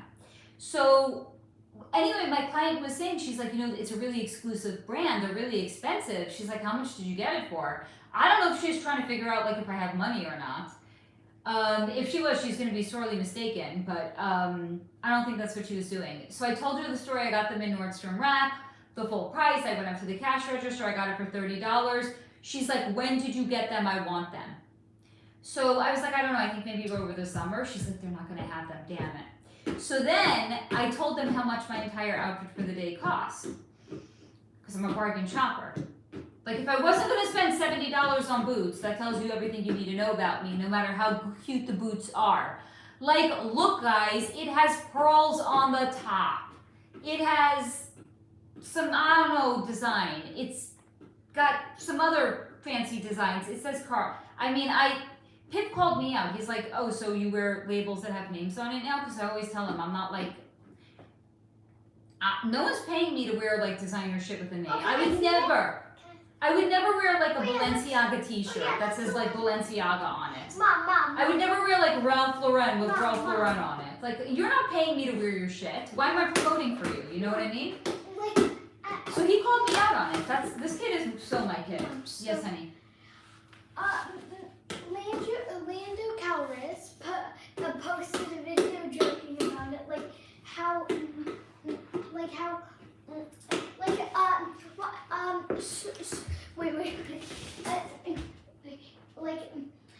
hi, welcome to No Port Loud. I mean Balenciaga. How can I help you? Why does this look like the inside of a billionaire's living room? Oh, it's to tell you that if your living room doesn't look like this, you don't have enough money to be here. Kind of accurate. Like, what is the old adage? If you have to ask how much something costs, you can't afford it, right? Mom, this guy... like, don't go into Chanel and ask how much something costs. By the way, do you know that the Chanel website doesn't have prices on it? For the exact same reason. If you have to ask how much it is, they don't want your business. Because you can't afford it. But Mom, yes, then how do you know how much to give them? When you get to the cash register, they tell you how much it's going to be.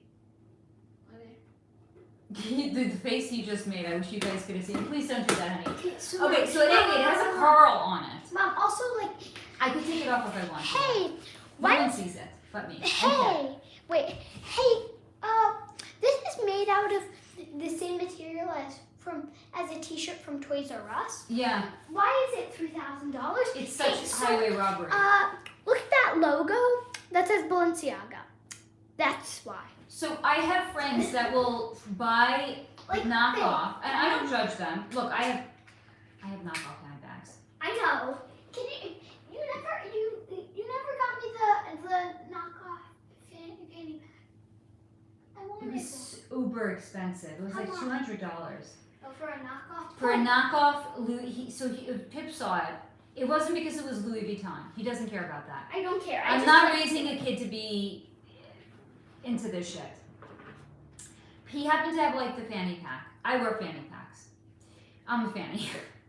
I wear fanny packs. I have no shame, guys, but I wear it the cool way, the modern way. I don't wear it here. I wear it like across the chest. Anyway, he wanted a fanny pack. He saw a cute like Louis Vuitton fanny pack. So I asked my friend, because she has like a contact. I was like, could you get the price up? It was like $200 for a knockoff Louis Vuitton. No, thank you. It's less than a real Louis Vuitton. I know, but still, it's.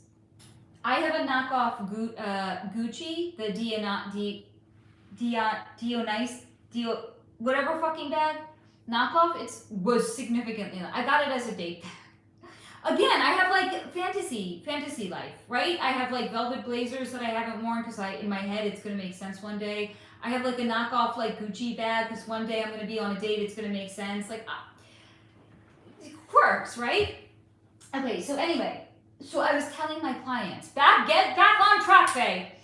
I was telling my clients how much my outfit cost. My outfit for the day, like probably including like the undergarments, was under $50. The most expensive item I was wearing that day was my $30 Karl Lagerfeld boots. What's the how much? The boots were $30. I was wearing 30. 30. Yeah. I was wearing skirted leggings that I got Black Friday last year. They were $10.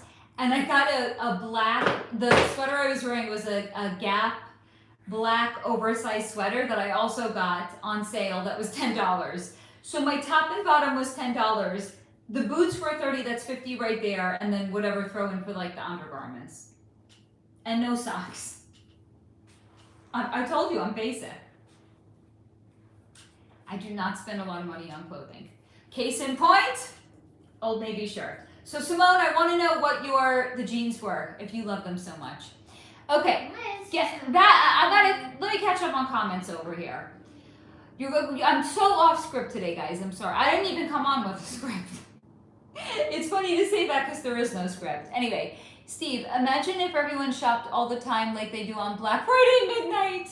Yes, that would be fucking wild. I once had, I can't even call her a friend because I would never be friends with a person that would do this because I'm not materialistic. But I had an acquaintance. I'm not making this up. Oh my God, I'm telling you, wild. People are wild in the best possible way. I really do not judge. It makes a good story, right? You do you, boo. I do not judge. After her Thanksgiving you do you, meal. Boo. I do me, boo. Exactly. After her Thanksgiving meal, she left her kids with her husband and she went to wait outside of Target because they were going to have like doorbusters. Everything was going to be on sale starting midnight, Black Friday. That's the end of like Thursday night. So starting midnight, she left her kids with her husband and she went to go wait online on Target. Guys, there's nothing I want in Target that bad that I'm willing to be out of my house at midnight on a Thursday night after Thanksgiving. There is nothing. I think this was also like the year, do you remember like a few years ago, Target used to do all of those like collaborations with like fashion brands? Like Target and so I think it was actually because a lot of these, she specifically wanted, who's the, Diane von Furstenberg, the woman who's famous for the wrap dresses. So it was when Target was collaborating with Diane von Furstenberg. She went to go line up because like a new collection was going to launch at midnight and it was going to go on sale. So she was lining up for that. God bless. Okay. Steve, it was this dangerous to shop. That's right. Blazer, I just bought Tahoe. Martha, Velvet Love. I know, see, that's how I felt about it also. And guys, I bought it on Poshmark when I used to shop on Poshmark. We've all been there. There is no shame. I used to sell on Poshmark. Now it's eBay all the way because the prices are so much better.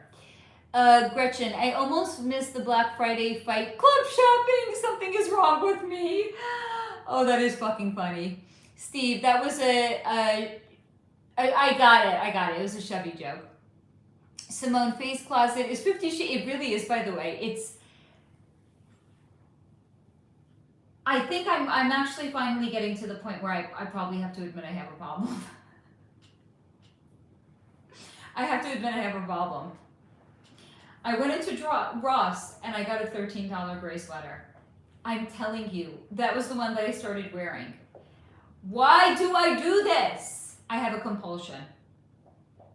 clearly I have some sort of a compulsion. It really, by the way, it really is 50 Shades of Grey. It's a quirk. I love the color gray and I love sweaters. Okay, so what if it resembles a gray sweater I already own? It's still different. That's what I tell myself. He knows, Pip knows. If I'm going shopping with him, he has to tell me not to buy a gray sweater. He already knows that. I've overruled him. I've been shopping with him. I'm like, oh, gray sweater. He's like, no, mom, no. I will overrule him. I'm like, thank you for reminding me. I'm buying it anyway. Ashley, you should do a gray tweeter month. Gray tweeter month. Like wear a different gray sweater every day of the month. I could probably do it. At this point, I don't think I have 30. I easily have at least 20 gray sweaters. And I have, outside of my gray sweater collection, I have gray shirts too. Easy. 20, it might even be 25 at this point. It's guys, I'm mental. But the first part of seeking help is admitting that you have a problem. I might legitimately have a problem buying gray sweaters. I bought another one today. I did. It's so terrible. But it's actually one that I don't have anything like. It actually legitimately is totally different. It's like what do you call it? Like something you throw on over like a workout shirt. It's like a half zippy thingy.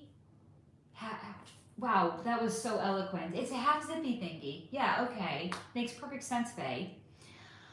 Jenna, same. I actually don't like those space-saving hangers. If I had more room, I would get rid of them. I don't even know what's in my closet anymore because I can't even see what's in my closet because of those fucking space-saving hangers.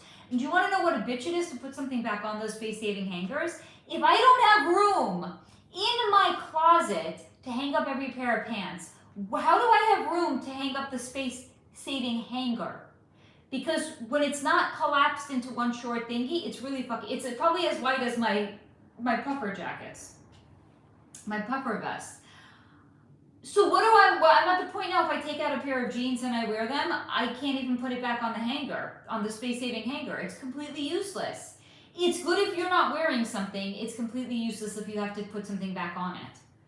It defeats the purpose. Now I'm just folding up my jeans and I'm leaving them like on my dresser. It might be time to move into a bigger apartment. It just might be time. It's not happening though. Simone, dress up for a live. Maybe like for a New Year's or a Christmas live, I'll do that. I'll put on like my editor pants. I'll wear my knockoff Louboutins. I'll wear like a velvet blazer. I'll do makeup. I'll wear like a fucking headband. I'll get like a fascinator hat. I'll be pissed. Whoo! Yeah, Cyber Mondays. Here's the thing. I really think the big sales are going to be on. I'm convincing myself they're going to be on Friday. I'm convinced they're going to be on Friday. I have no evidence of this. I might have to buy things, return them if they go on sale, even lower on Monday. Buy them, get them, return them, and then keep the one for the lower price that I paid on Monday.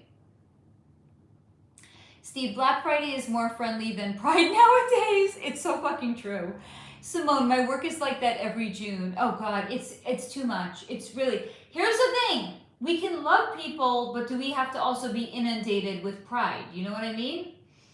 Steve, rainbows shoved where the sun don't shine, right? True story. Martha, velvet is, I see, that's what I was thinking also. There is something so elegant about like a crisp velvet blazer. In fact, I might have to wear it this weekend. Just because, if the weather allows it. When else am I going to wear these beauties? I don't know. Maybe in a live stream. Steve, poisonous fabric, cough, cough. Steve, vile textile denial files and sons. Excellent, Steve.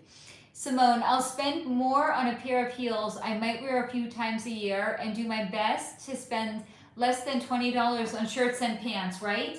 I think we've been conditioned to think like,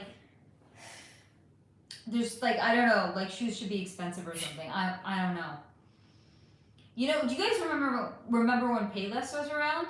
No shame. I used to wear Payless shoes. No shame whatsoever. Not a fuck to give. They're they're functional shoes. What do I care? I'm just not fancy when it comes to clothing. I have some nice clothing though, but again, it's like a fantasy.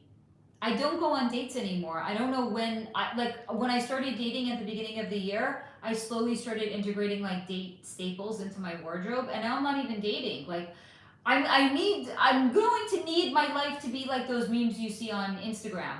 I need somebody to like come knock on my door and be like, I'm your soulmate, I came to marry you. And I'll be like, okay, cool, let's like, I don't know, take me out on a date or something. I have all this date clothing and like, I'm not meeting anybody to actually like put it to use. I got some cute pieces too. And I wore them on dates with people that really like, I'm sorry, I got dressed up on a tea date. He didn't even put effort into wooing me, but I still put effort into getting dressed up. The effort did not fit on both of our ends. That's all I'm going to say. Simone, oh no, poisonous fabrics, like everything is polyester now, right? Yeah, they are, thank you. They are cute shoes. Steve, they are black and white houndstooth, not full of chessboard. I know. Oh, they're down here. But if you let your eyes go soft, right? Like you're trying to see the picture in the picture, let your eyes go soft. You'll see it maybe. Anyway, I don't care. They're fucking cute boots. Steve, Doc Arpin. I have amazing Doc Martens. Also, got it on at Ross, less than 50% off. They were like $50-something. Oh, I'm telling you guys, I wait all year. Of course, they're gray. They're gray Doc Martens, suede. I think they're probably suede, and they're furry on the inside, and they're gray.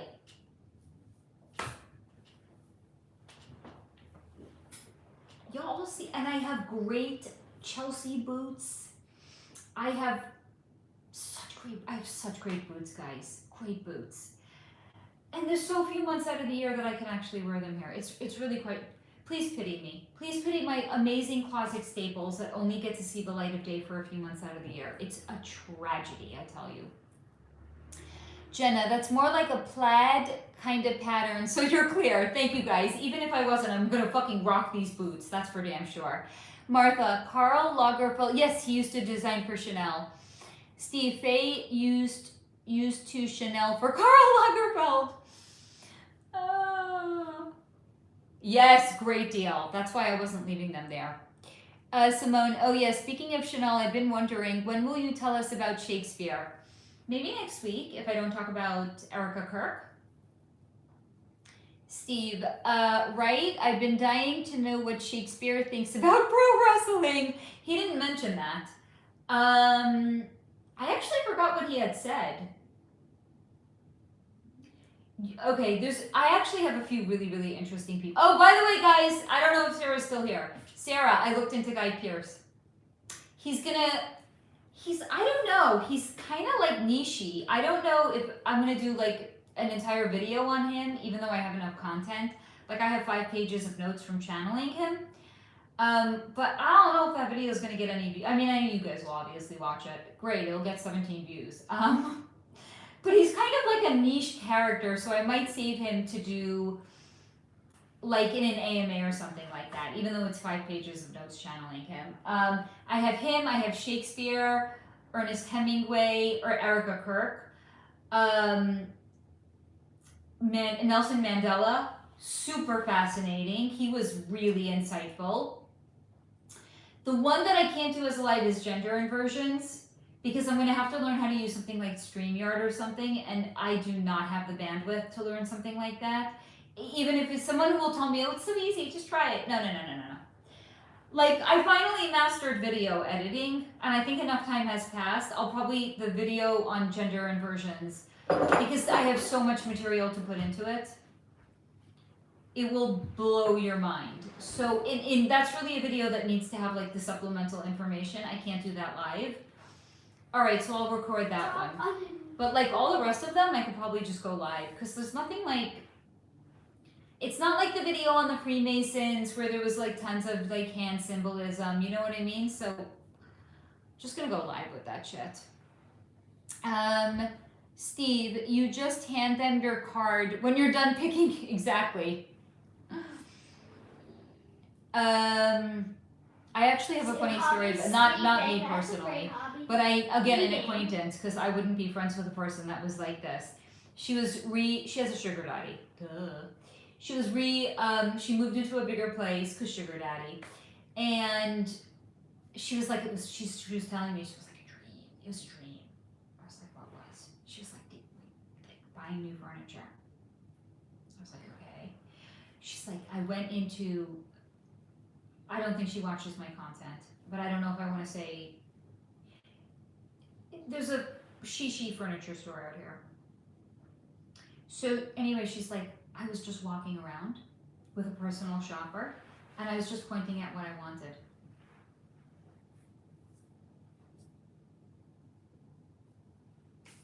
I was like, wow.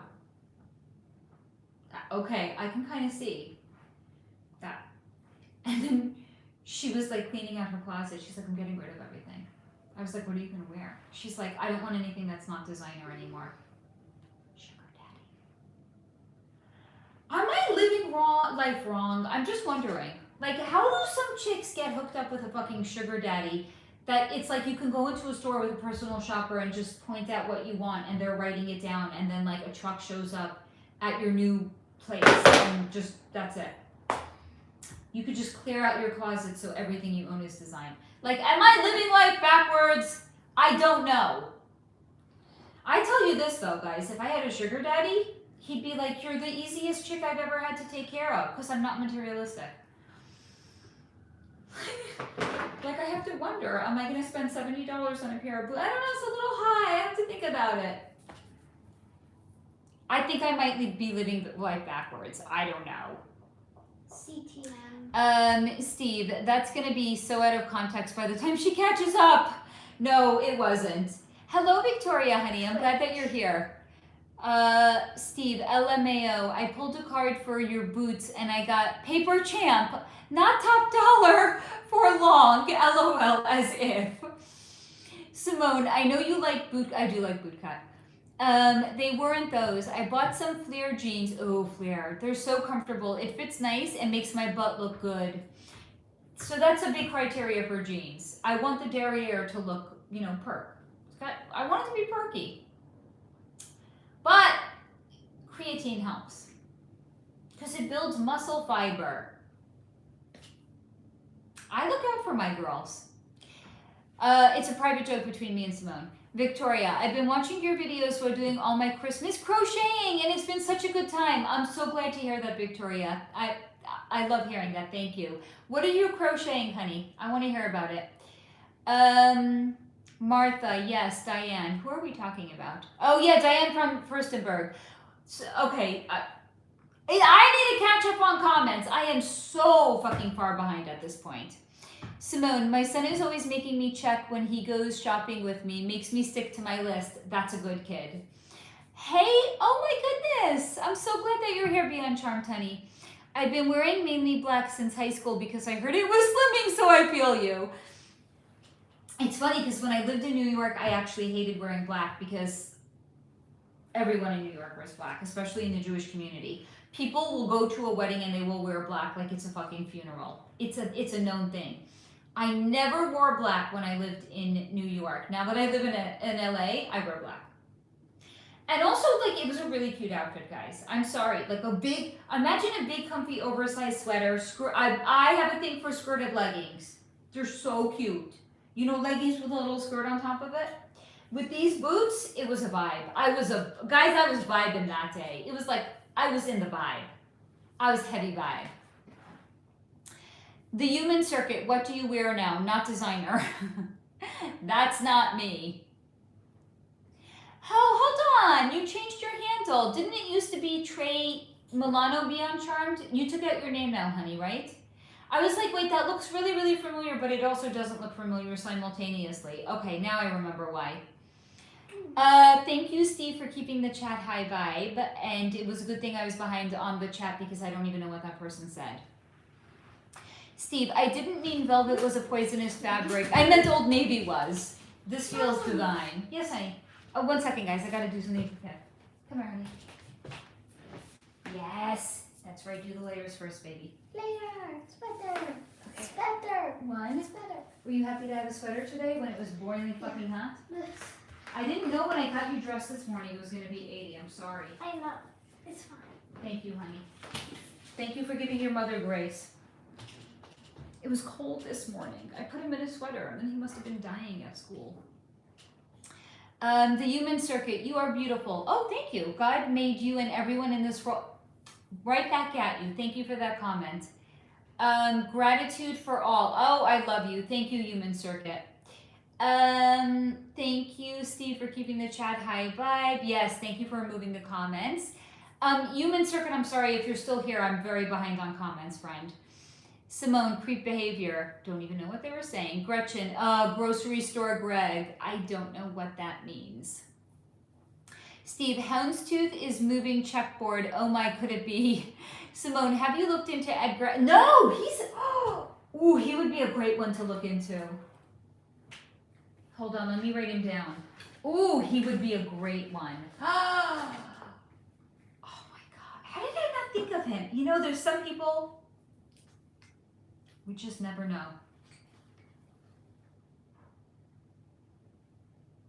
Edgar Allan Poe. This is what I need you guys for. You guys help me think of content I would not think of. Martha, they don't make things like they used to. Shoes don't last. Everything falls apart. Jeans do last a long time. I have, yeah, you want to know what? That's actually a really good point. I have jeans from when, I had to get rid of the things that didn't fit me anymore. Guys. Yes, honey. Toilet paper objectively goes over. What? Objectively. Objectively? What do you mean? It goes over. What do you mean it goes over? Over, not under.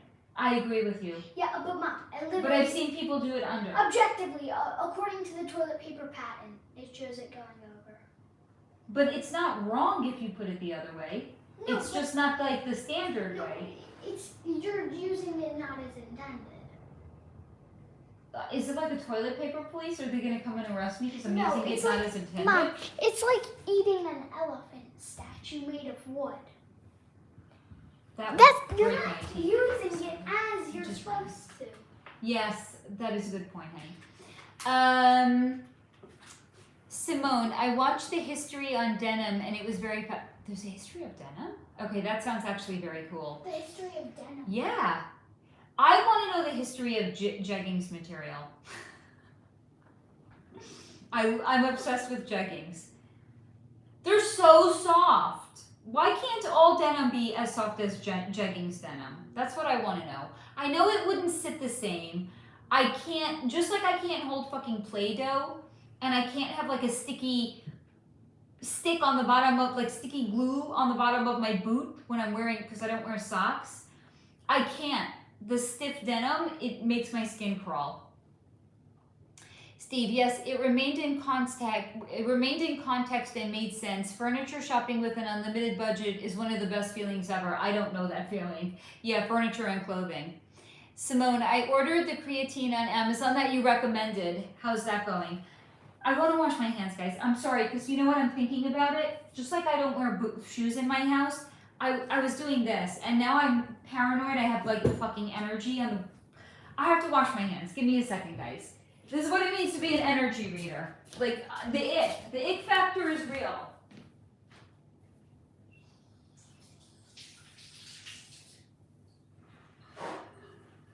Ugh.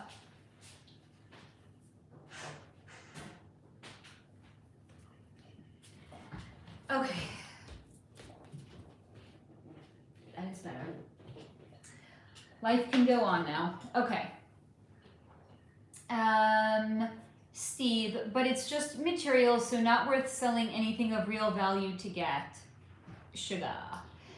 Simone, to be a little envious of my sisters. One is a stay-at-home mom, and her husband pays for everything. My other sister has a boyfriend who easily spends thousands of dollars like it's nothing. God bless.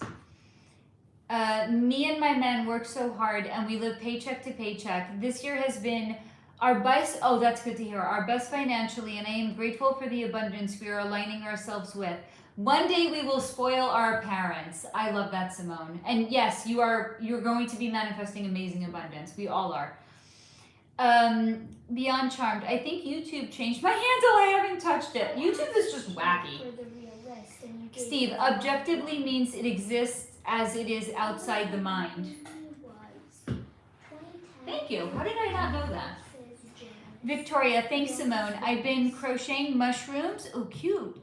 And oh my God, snowman plushies for the fun people in my life. Coasters and washcloths for the practical ones. Thanks for asking, Faye. You are truly wonderful. Oh my, okay, that sounds amazing, Victoria. The snowman plushies, beyond. And you know what? You're actually thinking about like the person. You're not just like crocheting whatever the fuck you want. You're like, you know, the practical people are going to get this. You know, those people are going to get that. That's brilliant. Steve, I make sure the little potty mouth knows the roll direction is subjective. Martha, money is not everything, right? I mean, it is to somatic narcissists, though. I'm not making any claims if this person is or isn't one. I'm just saying that that's a somatic narcissistic quality. That's all. We're not diagnosing anybody over here. Doesn't matter how good you are at spotting it. We're not diagnosing anyone. Even whether or not she watches my content.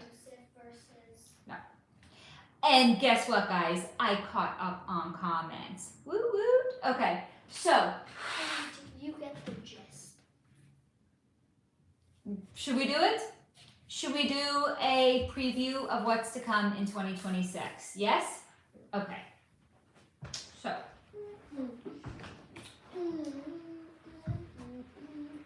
I'm going to pull, thank you for the hearts, guys. I'm going to pull just a couple of cards. Whatever card feels right to take out of the deck. I'm going to just shuffle them a little bit more. And then we are going to be looking into the energy of what we can expect in 2026. Just a little preview.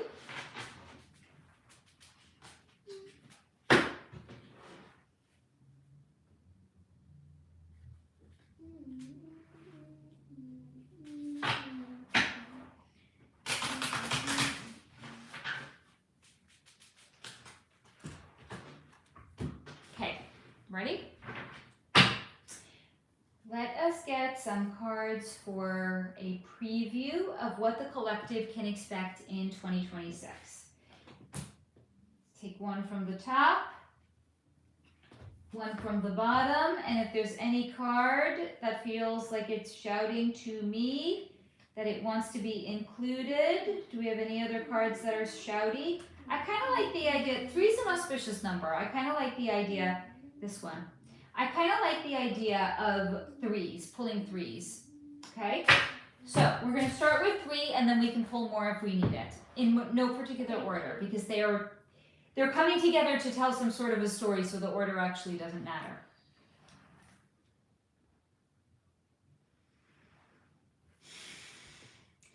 The order doesn't matter except I want to put this card on the bottom, but I'm not going to. I want to do it last, but I'm not going to. We got my card, the Warrior Queen. Strength I'm not going to cry this time.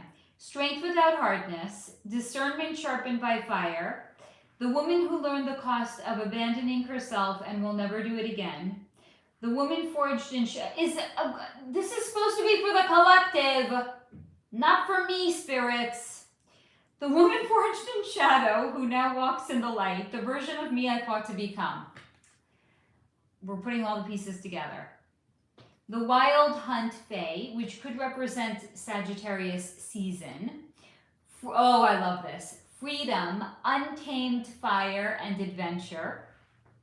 This is for 2026, guys.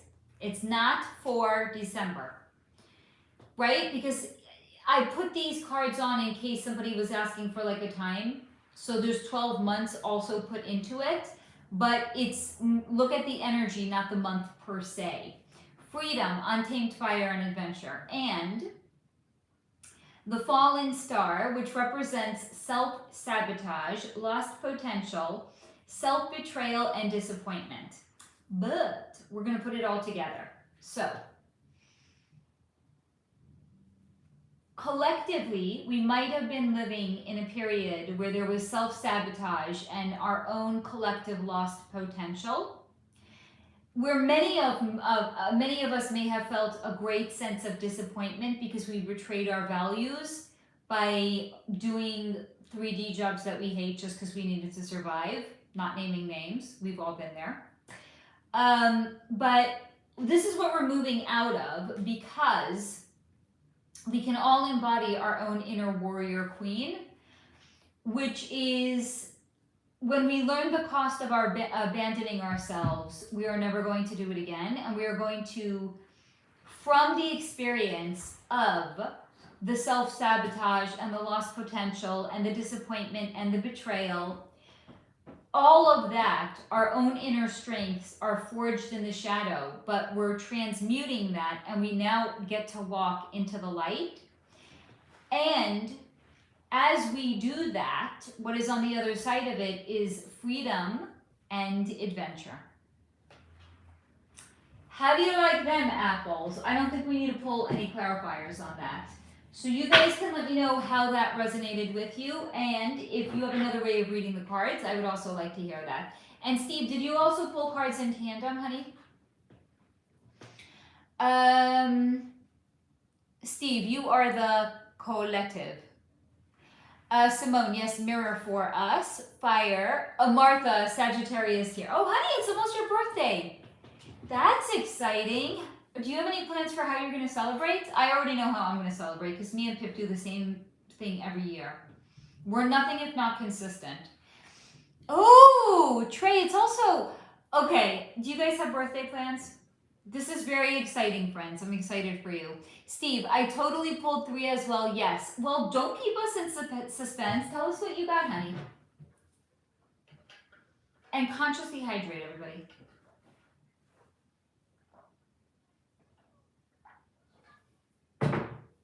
What am I going to eat after I get off? I picked up... I didn't like my dinner. I got a salad from Mendocino Farms. It's usually better. Wasn't so good. I ate it before coming on and I only ate half of it. I didn't even want to finish it. And that's saying something. Trey, actually it's my B-day. Almost forgot. Wait, it's today's your birthday? Like now? Today? Today, oh no, that was yesterday. It was actually my dad's birthday. We think. We don't know.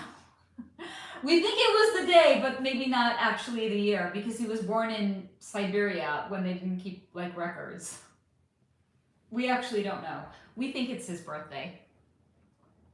Simone, Sagittariuses are my favorite sign to make friends. Yeah, I could see that, by the way. Martha, I love celebrate. Oh, honey, that is adorable. I do love celebrating others. That is generous of you. Victoria, what is your sun and moon, Faye? So Capricorn sun, Leo rising, Leo moon. I don't remember where everything else is in my chart, but I have Chiron in my 10th house. My north node is in my 2nd house in Virgo. My south node is in my ninth house in Pisces. That I remember. I have Mercury in Capricorn in my 6th house. I have such a bitch. Not me. I am a bitch. I'm a petty bitch. I have Saturn in my 3rd house. Such a fucking bitch. I think that's why it's taking forever for my channel to grow. Fucking Saturn. What else do I have? I have Libra in... Oh, I have another bitchy placement also. I have Jupiter retrograde in my 2nd house. in Virgo, but it's fucking retrograde. Mom. Mean. Yes, honey. What's your favorite retro game? Retro game or retrograde? Retro game. What's a retrograde? Like Mercury retrograde? I don't have any favorite retrogrades, actually. Even though I'm going to be honest, Simone, you actually pointed something out spot on. This has been one of the best Mercury retrogrades. Because I went back and I'm redoing all of the thumbnails. I'm redoing all of the titles on my videos as well. I'm making them more CTR friendly. So it's actually been a great time to, I've been like going back to writing projects that that's why I've been so prolific on my blog. I put up blog? Yeah, you don't know. On your website. I've been actually, that's why I'm doing like Monday musings. That's going to be like an ongoing series because I'm really like getting back into writing again. It's something that I put up in the community post, as a community post. Okay. So it's been actually I don't know how it's been for you guys, but it's been like one of the best Mercury retrogrades for me. Not sure how any retrograde is. It just has been. What other bitchy planet placements do I have? I have. Can you stop? I'm trying to ask you a question. I don't know what a retro game is. Retro game. What is that? Like an old game from your childhood. Pac-Man. A game like Tetris. Oh, no. Okay, yeah, Tetris, not Pac-Man. Oh, thank you. I like Tetris also. That's my favorite retro Why game. do I think Pac-Man? I have Have Aquarius. you ever played Pac-Man? Of course. What? Okay, I have Aquarius in my 7th house. No. Yeah, I do have Aquarius in my 7th house. I have Venus in Aquarius in my 7th house. That's not a fun placement. You want to talk about like your picker being off? Hi, hello, I'm the problem, it's me. No, actually, it's the bitchy placement. It's Venus in my 7th house in Aquarius. It's Venus's fault. It's Venus. Also, Mom, does it In my shift? 7th house. Does it shift through? I'm talking about my natal, so that's what was the placement when I was born. Okay, so we're not talking about ongoing. Transits. So, Mom, blame your parents for. Mom. Can't blame them though, because this is what I say about astrology. Can't blame them. Actually, Mom. Your zodiacal chart is the roadmap. It's like a 3D blueprint. It's a roadmap of what your soul came to work through in this lifetime. I'm not blaming anybody. Mom, actually, It's a roadmap of what my soul came to work through. I can see it in real time, by the way. Oh, thank God. Also, Mom. Yeah, honey. Blame yourself. Please don't do that, doll. Blame yourself for choosing to be born at this specific time. Like saying, okay, so I don't want to wait in the belly any longer. I'm gonna come out at 8:02 on Wednesday. You know what? If you actually are older, I know you're not going to do this because you're too good-natured, but if you ever wanted to actually blame anyone, you could blame me. For what? Because I was induced to go into labor. So maybe, but here's also the thing. What does that mean, induced? They give you something that brings labor on, Okay. but I had, and other mamas out there, I mean, the guy, you're not going to know what this means, baby, and guys are probably not going to know what this means. I had back labor and he was sunny side up. Holy fucking hell, I was in the most pain of my life. Mom. So I had a birth plan. I wanted to have a natural birth. I didn't want any medication. So my doctor pulled Pip's dad out and said something. I didn't even know this. He told me afterwards. So she told him, she's like, we're going to have to induce her.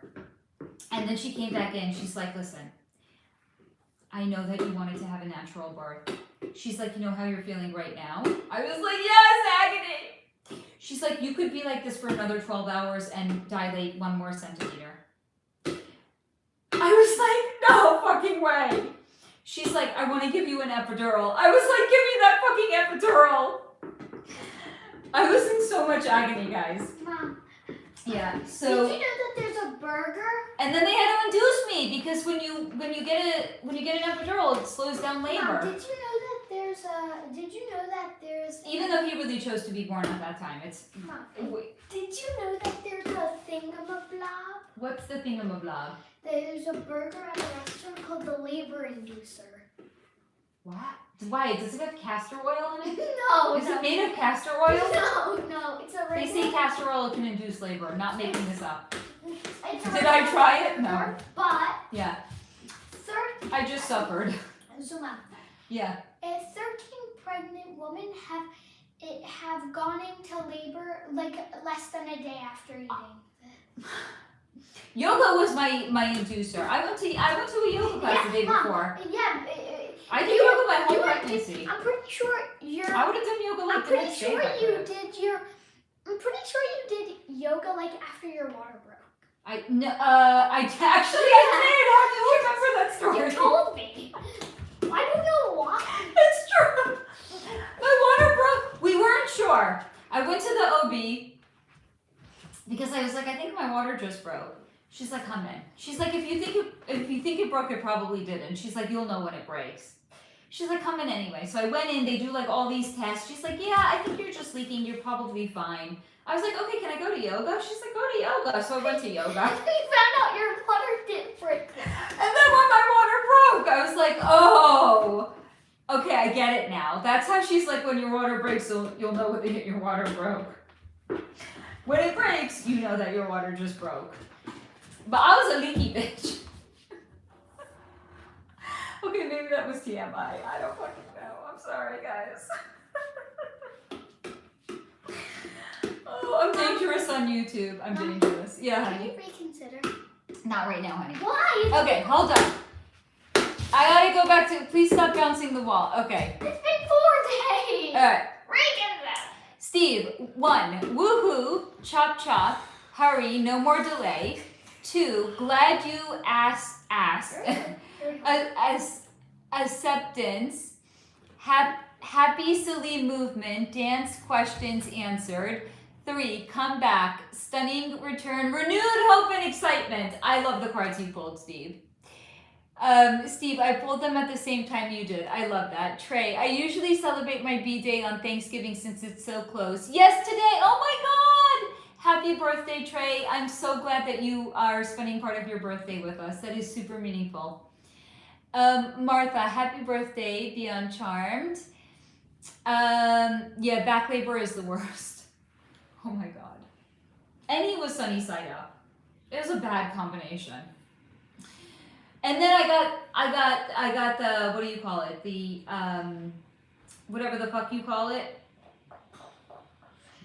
I just said it and I can't even fucking remember it. I got the, not the inducer, the thing that makes all the pain go away. I took a nap. I was sleeping. I felt great. Everything was fine. But then I actually think the reason they induced, not because like it slowed the labor, like they fucking care. The insurance is gonna bill you up to wazoo. The hospital doesn't care how long you're in like a labor and delivery room, right? There's no fucks given. They didn't induce me because it's like, okay, we gotta turn this room over for the next, sucker that insurance is gonna bill them at $10 million. They were looking at the vitals, and his vitals actually started to drop, and that's why they wanted to induce. That's why he was induced, not because like we need to turn this room over for the next sucker. That was fun. Yeah, good times. Best laid plans of mice and men. What do they say? Birth plan, gonna be natural. Yeah. All you need is a little bit of back labor. Steve, I'm trying to train Tyson and Thomas to make me a grilled cheese sandwich. And these dolts, they make me a grilled fleece. Oh my God, Steve, I love you. They make me a grilled fleece sandwich. Anyone want 2 deaf cats? You are priceless, Steve. Useless.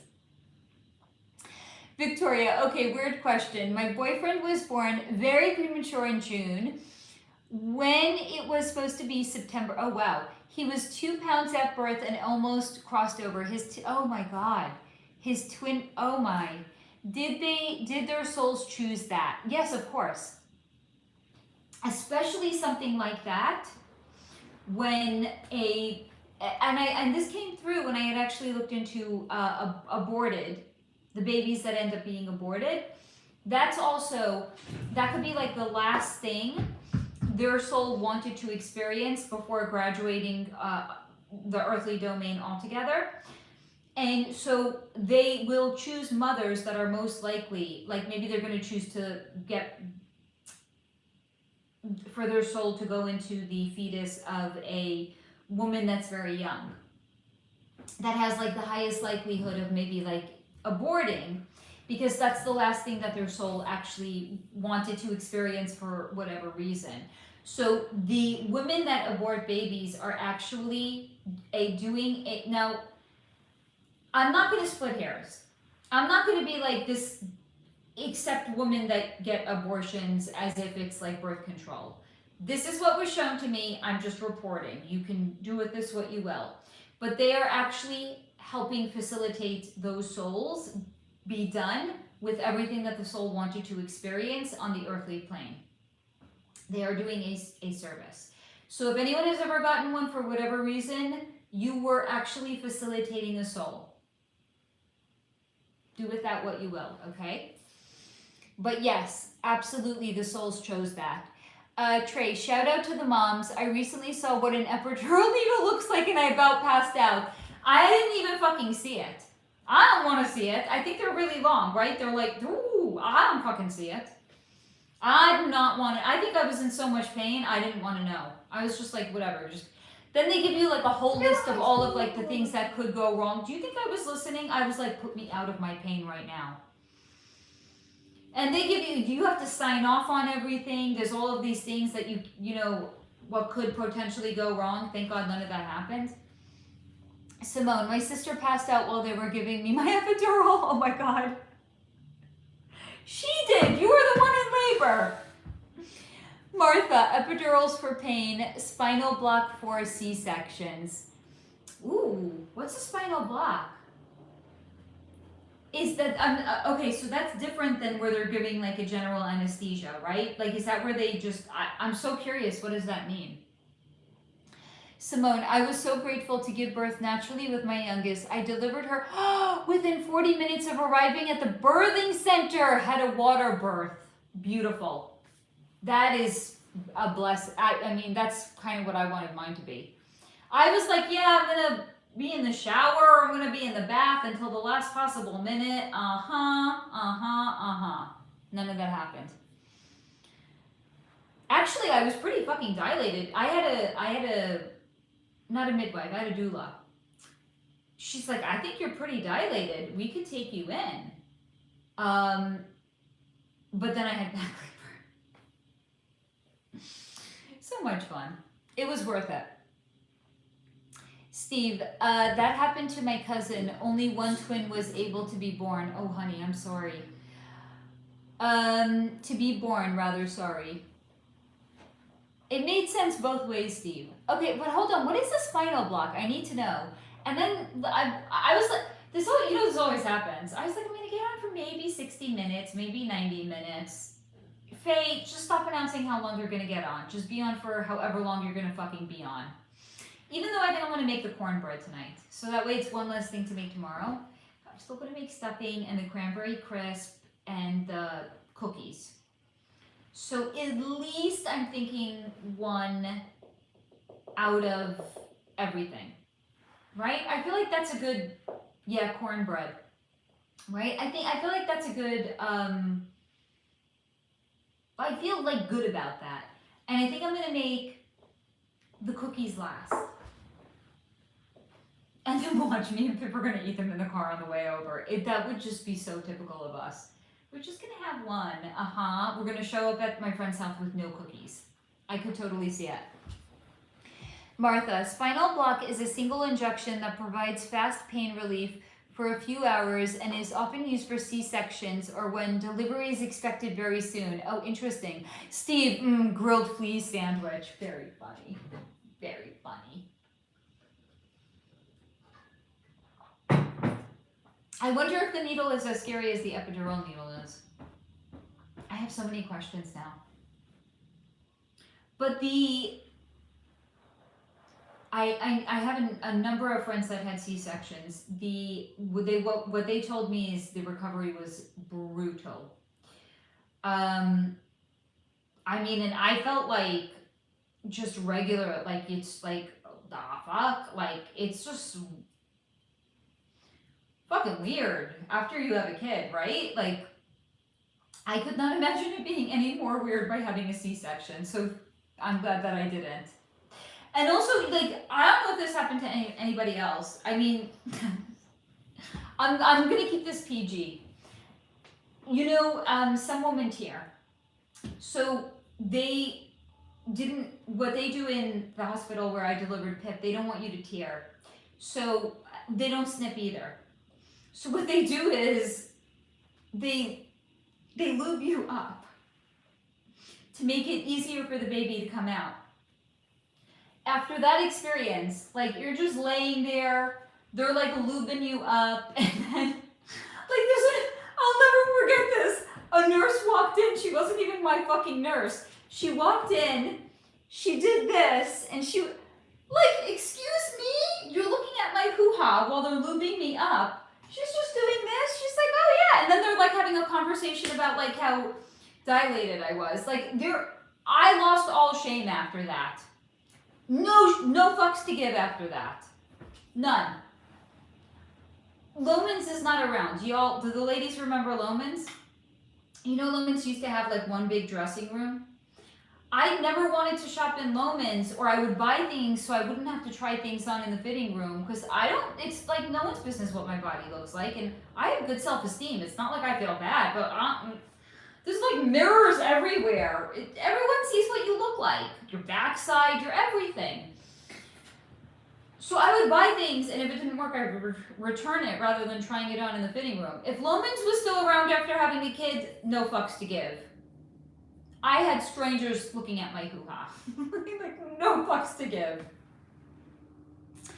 C-section was not bad at all. Oh, interesting. Okay. I wonder if it, like, varies from person to person. Steve, she put her ear to your seashell. Jenna, oh my god, I know. That's what I was like. I have to stop saying how long I'm going on for. Who was looking at your hoo-ha? A nurse when I was in labor. She like walked, she wasn't even my nurse. You get like a designated team of nurses when you deliver a baby. Some random nurse walked in and she's looking at my hoo-ha. No fucks to give after that. I know, Steve, who wasn't? How many nurses were in the room that day? I don't even know. Like, it was a fucking party. It was a hoo-ha party, that's for damn sure. Trey, Trey's like, you know what? I don't want to hear about this bullshit. You know what, Trey? I don't blame you. Thank you for bringing us back to what matters. Is Ellen DeGeneres currently playing Bradley Cooper on the world stage? I've been going down some interesting rabbit holes. No, because Ellen DeGeneres has been incarcerated. So Ellen DeGeneres is not free at the moment. What we're seeing with the Bradley Cooper is it's a clone. And here's the thing, it's not a well done clone either. You know, one of my guilty pleasures, it's not talking about hoo-has, is looking at plastic surgery accounts and seeing like plastic surgeons that are like speculating what they think a celebrity had done. So many plastic surgeons are actually being super critical of Bradley Cooper. They're like, this is not well done plastic surgery. They don't know that they're looking at a clone, right? They're fully asleep. This is actually all done. It's to get people to actually wake up. Or it's a breadcrumb for people in the future that do wake up and they know about these things. They can actually start to like look back at history and be like, maybe that wasn't the person we were seeing. Maybe that wasn't bad plastic surgery. Maybe that was actually a clone.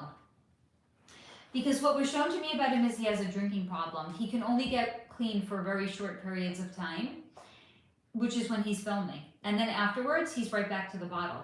So he's almost, like, Steve, talk about like useless cats because they make you grilled fleas sandwich. He's useless. He can't do promotions. He can't do red carpets. He can't do anything outside of film movies. So they've been consistently using clones for him on the red carpet and to do interviews and things like that because he's utterly useless. So anyway, that's what's shown to me. What's her name? Ellen DeGeneres is incarcerated right now. Jenna, oh my God, Steve. So she could hear the ocean? I love that. Steve, surf's up, Big J. Jenna, okay, I'm all caught up then. I don't know. This, by the way, today's live stream took a very interesting turn. Should I not even allow it to go live? I mean, we are live. Like, I could take it, I could actually like unlist it so nobody else could watch this. What do you guys think? Like, it definitely took an unexpected turn when we got into like the birthing stories. I don't know, guys. I'm gonna need some feedback, or I'm gonna have to ask ChatGPT. What does ChatGPT think of me? Thank God it's not sentient. Victoria, no such thing as a useless cat. They're all, oh, honey, I love that. Simone's like, keep it. I know you guys like it when I'm real. I don't know, but like talking about hoo-has and shit like that, I don't think we could get more personal than that. I don't think it's possible. Nurses examining hoo-has. Steve, perfect in the kitchen. Simone is relatable. I actually agree with you. Hold on, I got a cough. Holy fuck. What am I trying to clear right now? Wow. You said it's relatable and I said that I agree. Not a hemming at the truth. That was like aggressive coughing at the truth. Wowza. Oh my god. Oh my. To quote Jenna, oh my god. Yeah, hairball, it's from your useless cats. Holy fucking hell. That was like intense, man. Yeah, so hoo-has. Hoo-ha! That was wild. Pip was actually also, hello, Chairman. He was, also, he was a preemie.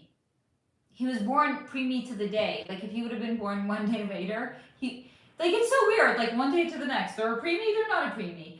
To the day. Like, if he was born one day later, he wouldn't have been considered a preemie. He was tiny when he was born. Little baby dolly. Oh my god. I was scared I was going to break him. I have not done a video. Are you asking about the original Buddha? I have not. Let me add him to the list. I'm loving that you guys are actually asking, because you know that if I have it, I will tell you and I will share a link. But no, I've not done one on the original Buddha. Let me add him. But I looked into Erica Kirk. Thank you, Victoria. I have to say, right? That one and my Jesus and Satan, I think, are like two of my favorite videos. I mean, those two, the video on the Freemasons, the club, and Delphi, I think those round out. It's shifted as I've produced more content. I used to love the Native Americans, but now that's kind of fallen out of favor with me. Trey, a lot of these celebs have been looking cloned out lately. Mandy Moore, my heart. I have no clue what being that is playing her, right? Thank you, Simone. I know, Delphi. That was a labor of love. But I knew I could not share it. I could not share it.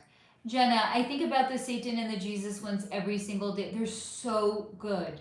They are so good. I agree with you. We're now calling quits. I think I'm going to actually rewatch my Satan one. I think I'm due for a good rewatching. Guys, I'm sorry if I'm talking a bit. I'm just watching all of Joseph Saley's matches from the 2019 Classic Tetris World Championship to see how many games he dropped in his first World Championship, which he won on his way to becoming a two-time champion. You know what, honey? You don't have to apologize for that. And I love when you invite me into your world and you share these things with me. Mom, so it's not a problem, honey. Mom? Yeah, honey. How about we share facts about Tetris? I don't know Tetris facts, but if you have something you want to share. About like CTWC. What is that? The Classic Tetris World Championships.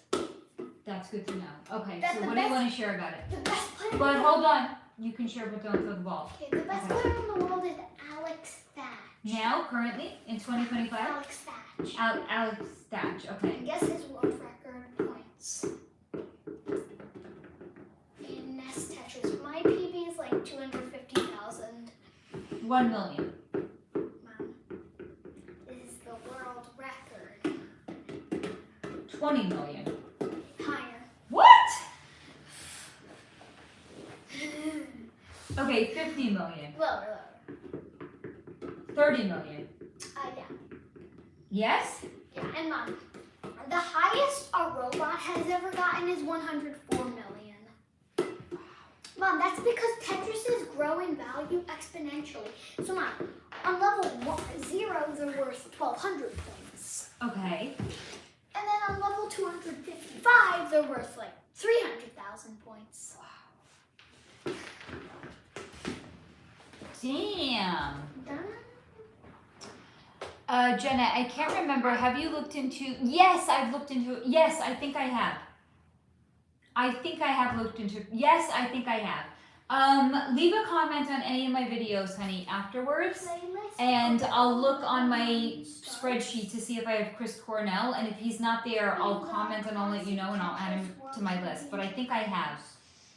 Victoria, have you been Jewish your whole life? I'm so interested in your perspective on religion. Hello, Sherry, honey. Thank you. Happy Thanksgiving to you, doll. So I was born and raised in the Jewish faith. And I'm also raising Pip, but a different branch of the one that I was raised into. But yes, I always was, and I would still consider myself. Here's the thing, even if I didn't, the religion would say you're Jewish. You can't like one day just decide you're not. Like if you have a Jewish mother, they're gonna say that you're Jewish whether you like it or not. You know, it's passed through the maternal line. But I would consider myself more spiritual than Jewish, but there's a lot of beautiful things that I like about the Jewish religion that I do, it sounds funny to say it this way, that I do, not do, but that I do, I practice. Because I think they're beautiful, and I think a lot of them are mystical, and I really, really like that. Martha, Sherry, happy Thanksgiving. Should we share what we all, if you want to, what you're thankful for? I already shared. This is your turn if you guys want to share. Only if you want to, but you don't have to. I'm grateful for that little nugget over there, the Pipster. I'm grateful for my cute, cozy apartment, for my new rug that I discovered a cat pooped on the floor. And a what? Nothing, not important. Grateful for you guys, grateful for this. So many things to be grateful. Hey, Franca, honey. I'm glad that you're here, doll. We're just sharing what we all are thankful for this year, if you want to share. I'm thankful that I found some more t-shirts that I didn't put away with the rest of my summer stuff, right? Because it was going to be a long winter season of me wearing that same one shirt for the whole winter. Victoria, happy Thanksgiving to you, Americans. Thank you, honey. Let's start to wrap it up because I was like, yeah, 60 minutes, 90 minutes. We already blew that out of the water. And I want to make the cornbread tonight. So let's start to wrap it up. Maybe I'll even do like the cornbread and the cranberry crisp, right? Because those refrigerate well and those warm up well. And then I'll just make the cookies and the stuffing tomorrow. I don't need a Martha, thankful for my family. Franca, I'm thankful for your channel, Faye, and everything you share with us. Thank you. I really appreciate that, Franca. Thank you, honey. Simone, happy Thanksgiving, everyone. Stay blessed and much love to you all. Thank you, Simone. I am so grateful. I just love you guys so fucking much. Jenna, yeah, babes. I gotta go. Happiest Thanksgiving, everybody. Guys, I will be here on Friday for our regular Friday flow, as always. 5 o'clock, give or take, PST, Friday. I will absolutely be here. I'm so looking forward to our Friday flow. It's becoming, that's what I call it now, it's the Friday flow. It's our hangout. I cannot wait for the Friday flow. It's gonna be amazing. And you all can catch me up on how your Thanksgiving was or your Friendsgiving. Steve, you can tell me about your grilled fleas sandwich that your useless cats made. And I just can't wait to see all of you guys then. I love you all so much. Thank you for being here. Pip, do you want to say goodbye to everybody? Wait, we're getting off? Yes. Why? Because I have to make some things for Thanksgiving. Please, can we stay on? How long has it been? It's been over 2 hours. I gotta make things tonight. So say goodnight to everybody, baby. Or don't. I mean, you do you. I love you guys so much. Have a wonderful Thanksgiving. Whether you're celebrating with friends, you're celebrating with family, or you're doing a single solo Thanksgiving, have a wonderful, wonderful Thanksgiving, friends. Much love, everyone. Thank you. Cam, I'm thankful for allowing myself space to be uncomfortable, and thank you for this space. I love that. Thank you, Cam. And yes, that is amazing to give yourself space to be uncomfortable, and we are very grateful to have you here as well. Thank you, guys. I love you. Have a wonderful Thanksgiving, and I will see you all on Friday night. Good night, and this is your reminder until next time to stay in the high vibration. Swims! Well, I'm getting off though, darling. I'm sorry. You get to watch the replay. Have a great night, everybody. I love you all. Happy Thanksgiving, and I will see you all on Friday evening. Good night.